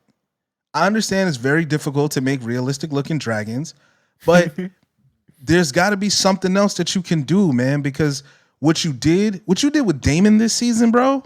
Shout out to Damon. But what you did to Damon this season, he literally was on a fucking peyote quest, on a peyote journey for like 85% of this season. After the first 2 episodes, you did not see him again in action. He was literally walking around a cave tripping balls like the fucking Ghost of Christmas Past. It was weird, bro. And the payoff at the end is very much, I wouldn't say worth it, but it's very much like appreciated. Like, we're here, yeah. But I don't know if I needed 7 episodes, 6 episodes, yeah. Like, come on, bro. I guess they want to lean into the fact that he was wilding in the first 2 episodes, which he was. Like, that was a crazy thing. That was a crazy thing. And as much as we hated him, he kind of needed that to he needed to see the vision. I don't know if he needed to see the visions for that long. Because some of them kind of felt repetitive, and maybe that was the idea, to really nail the fucking idea to him that, like, nah, nigga, you need to change your ways and get behind your girl, because otherwise, look. Spoilers: he killed the baby. Yeah, he killed the baby. That was fucked up. Yep, it was. But yeah, I mean, it sucks to wait, but I am looking forward to the next season. Come 2026, whenever the fuck it comes out, I'm going to be watching. As much as I am disappointed by this season finale, I think season 1, I think definitely was. I think I favored season 1 a little bit more than season 2, for sure. Yeah. But I do love the addition of the Halls. You know, Adam and Alan. Shout out to the Halls. I do love the addition of. Shout out to Corliss McKnight. Yes, Corliss McKnight. I do love the additions of Hugh and Alf, two new bastard Targaryens, very opposite of the spectrum in terms of their personality. But I get a lot of aura from Hugh. I don't know about you, but Hugh seems like He's that guy. Yeah, you could tell he was that guy. Yeah, for sure. Like he gives off main character type energy. Like, you know, like if this was like an 8-season thing, by season 7, we're all behind Hugh. Like, he might be the king of the realm. He's got that Jon Snow vibe. Like he does. He's got the Jon Snow. Like he's humble enough to know that this isn't like when things are not going well, but he's also fierce. You can tell that. He's somebody that he's a leader of men. He's just one of them. So shout out to Hugh for sure. Ulf is already annoying. Yeah, he might die. I need Jake to. Is it Jace? Jaceres or whatever. Yeah. Yeah. I need Jace to just go ahead and whoop his ass one time in one little evening dinner fight. Like, just put him in his place, bro, and then we could move on. Yeah. Shout out to Jace too. Jace has really came into his own this season. I know he started to get a little bitches at the end, but I understand. Yeah. I understand his position. You know what I'm saying? You start letting anybody claim a dragon, anybody can claim the throne. Niggas, no, yo, come on, yo. I got black hair. I got black hair, bro. I'm niggas is gonna try me. Yeah. Like you already know they're gonna try me. My uncle just reached out to you and told you that Damon was wilding over there. Like, yeah. I'm surprised they haven't made that connection yet. They're like, yo, a strong, yeah, that's family. That's family, yeah, right? that's Unc for real. Nah, it's again, that's what I mean. Like that was all established in season 1. It was really, really, really good. You're like, oh man, how is this? You know, even Corliss's brother, I can't remember his name, Darren, but that scene, Daron or Dagon, it was something with a D. Yeah, something. Yeah, that scene he had in season 1 where he called out Rhaenyra and her children in front of the entire court. And obviously got his head got his tongue, got his tongue removed for it. But that was like some shit that you only see on stuff like Game of Thrones. It's like, yo, this man knows that he's gonna die for what he's about to say, and he's still gonna say it. It was just very tense. We didn't really get too much. They're killing off all the niggas Again, though. They gotta chill. For sure. I see why there's not too many black people in Game of Thrones. They keep killing them all. Shout out Sea Smoke. Coloreds only. Facts. Big facts. All right. Anything else we got? Anything feeling strongly to your heart? Not this week. I think we're covered. Nah, I think this was fun. You know what? The Letter League. I'm excited about next week. I want to jump right back into it. Yeah. I want to jump right back into it once we once we come back. Yeah, me too. Do y'all feel like y'all could have beat any of the girls that y'all dated's father's asses? Like if it came down to it? Let's see. Yes, no. And would you? Actually, no. Let me see. Whose ass could I have beat? It don't count if they wasn't there, right? Yeah. Because why are you fighting them? Yeah, it's not. Yeah, it's not, you know what I mean? They have to at least have some sort of. I could be like 75, 80% of the asses. Maybe like 1 or 2 that I can't. That's kind of always been like a little worry of mine. Like, I gotta ask: is there a situation where you feel like you would have to? Or would you like if they put their hands on you first, would you still try to diffuse it? Or would you just go straight to like, I gotta do what I gotta do? Oh no, Merry Christmas. Your girl is Merry Christmas. This is fighting time. If somebody puts their hands on me first, I feel like it's justified. I'm sorry, I don't give a fuck. That whole like, oh, they're drunk, oh, they've had too much. I don't give a fuck, bro. Do not excuse their Doesn't matter how. Doesn't matter how they put their hands on you. Yeah, of course. Let's say it's a pop in the back of your head. You didn't deserve it. Like you didn't deserve it. Smack you in the back of your head. It was just. It doesn't have to get there, but they're getting a pop back. And you bald too, so you feel that shit. Yeah. Like shit, I just greased this motherfucker. Like they slap you in the back. They getting a pop back, and if they feel disrespected about a pop, then all right, that's how disrespected I felt about your first one. So what's up? See, I knew Dame was with me. I'm not. Mr. Violence says that he not fighting his father. I'm not fighting my girl's pops under most circumstances. My rule is this: I'll fight him to defend her. I don't think I'd fight him to defend myself because I don't think she's gonna see it that way. So like, I think under most circumstances, if me and her pops get into it, and like say he cursing her out or he about to put his hands on her, then I got free reign to whoop his ass. Mm-hmm. But if he was like pressing me, I'm just gonna assume that we're at their house, the mom and dad's house or dad's house or whatever. We're at Thanksgiving. He's a little drunk, I told you motherfuckers to take your shoes off when you disrespectful. You know what I'm saying? Like in that type of situation, you know what? You're right, Pops. Look, I'm not going to disrespect your house. I'm not going to disrespect your family, everybody. It's like, shut up, nigga. With the harder. You know what? You know what? Me and Shorty, we gonna bounce. Y'all enjoy the rest of y'all night. I'm out, right? I'm taking his daughter home though. You know what I'm saying? Like that's the get back right there. Smacking her ass on the way out. You know what I'm saying? Like that's the get back right there. I'm not going to put my hands on that man under most circumstances. Now again, if it's in defense of her, he's getting handsy, he's getting mouthy with her, then I feel like I'm justified. But if it's just he's on one, I feel like that's not a good enough reason. Because again, the conversation in the car on the way back to the crib is going to be different depending on the circumstances around. Your father ass. The conversation is going to be different. She don't, and because low key, she wants to know if you can. Like it's in her mind. So, but I don't think she would enjoy it. I don't think she would enjoy watching it unless it was in defense of her. Because then it's like, damn, my man even protect me from my, you know what I'm saying? Like that kind of vibe. But if it's just on some male ego shit, like it's gonna go bad for you, and that's gonna stay her dad. So, like, I just don't think it'd be healthy. All right, Wicked Radio. Let's do it, man. Y'all know we play songs for y'all. This week, I got a shorty from Astoria who's getting Queens in the building, getting some traffic lately. Her name is Lexa Gates. This is Where Are You?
Shout out Lexa Gates, Where Are You?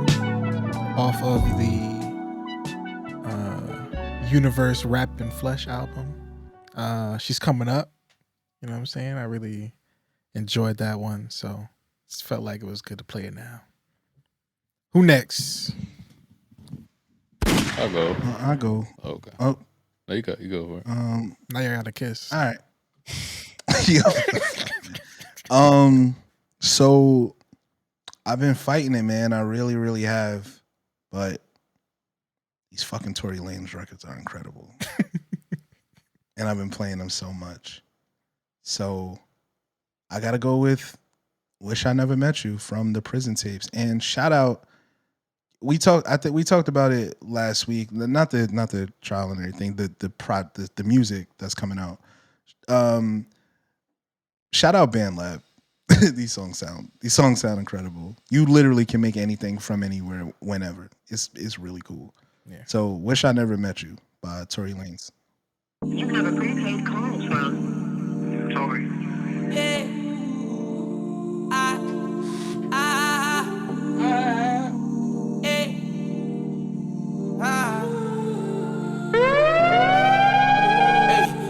It hurt me before.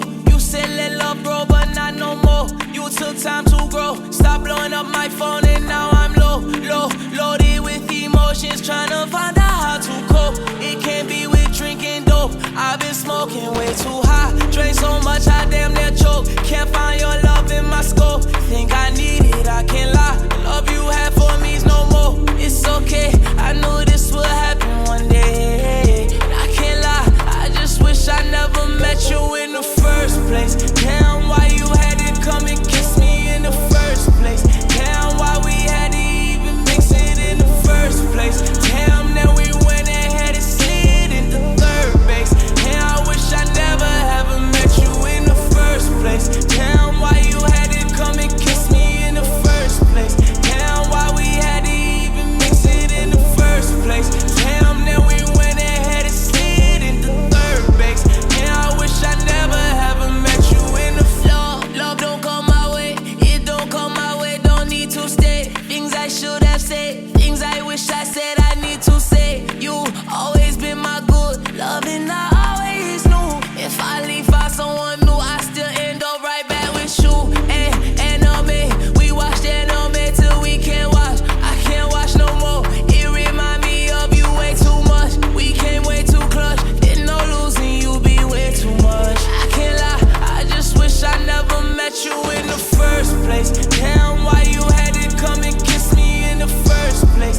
Damn, why we had to even mix it in the first place. Damn, then we went ahead and slid into third base. Damn, I wish I never ever met you in the first place. Damn, why you had to come and kiss me in the first place. Damn, why we had to even mix it in the first place. Damn, then we went ahead and slid into third base. Damn, I wish I never ever met you in the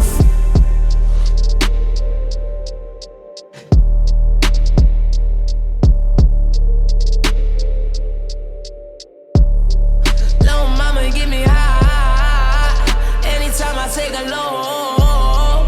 Blue smoke to the sky, throw money at the floor. Working hard, getting by. You would think about your dough. I'm just asking God why did she have to let me go in the first place? Wish I never met you in the first place. Oh,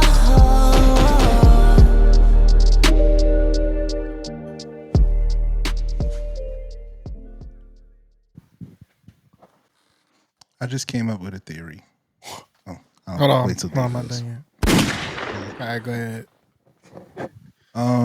That was Tory Lanez with "Wish I Never Met You."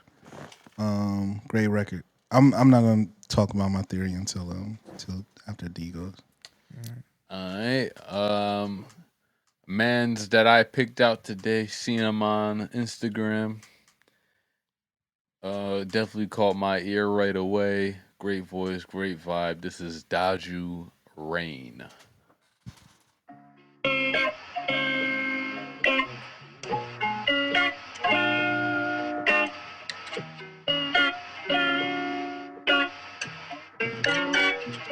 I'm no good at goodbyes, but I'm leaving this last time. I wish you the best, and I guess I'll pretend this made sense in my mind. Why you wanna run away from that? You know all my flaws, baby, I'ma fall face down flat. Gotta take it day to day like that. Tired of running from it all like that. Would you care for me, yeah? Oh, would you care for me, yeah? Would you care for me, I just got used to the rain. Your sunshine is filled with some gray. There's so many hours in the day. So stay here, just stay with me. I just got used to the rain. Your sunshine is filled with some gray. There's so many hours in the day. So stay here, just stay with me. Loneliness is getting old. Guess sorry, but you're so old. Staying silent while thinking out loud. Think twice before speaking and make sure mama proud. Raindrops falling and falling and falling. I still remember the taste. Set my feelings aside. This moment in time. At the end of the day.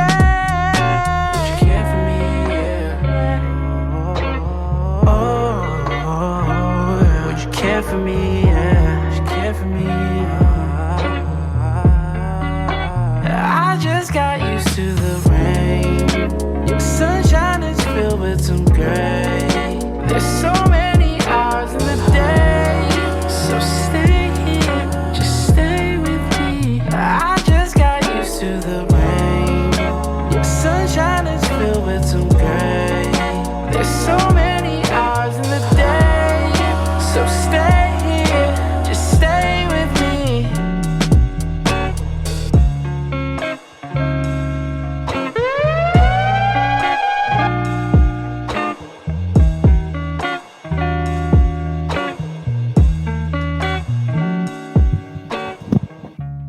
That was Daju, Daju, Rain. Go check that out. Fire. Speaking of Daju and rain, shout out to all the people that's experimenting or experiencing this this wild hurricane season that's going on. Dame, I know it hit you a little bit, no? Like, Not really. or It's been pretty normal. it didn't hit you in Florida a little bit? Nope. Thought it did. Chilling. All right. Well, I know it hit some parts hit of Florida, but North Florida. It didn't really hit southern Florida like Yeah, that. we got it easy. Thank God. okay. All right, y'all.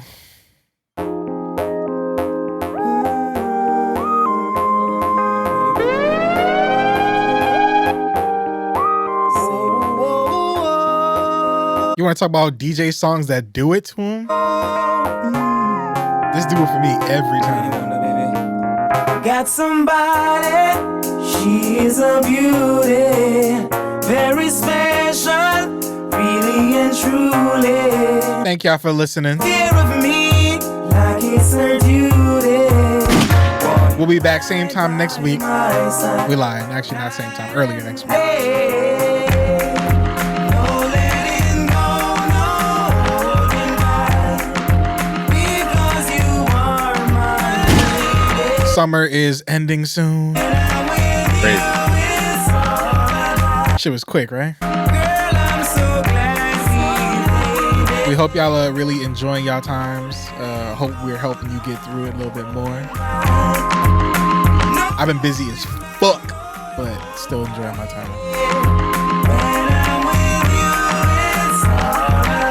We love y'all again. Patreon.com/because we are podcast. Shout out once again to Welcome Down Dev for being our new Patreon. Our Shout out patron, Welcome Down. cousin.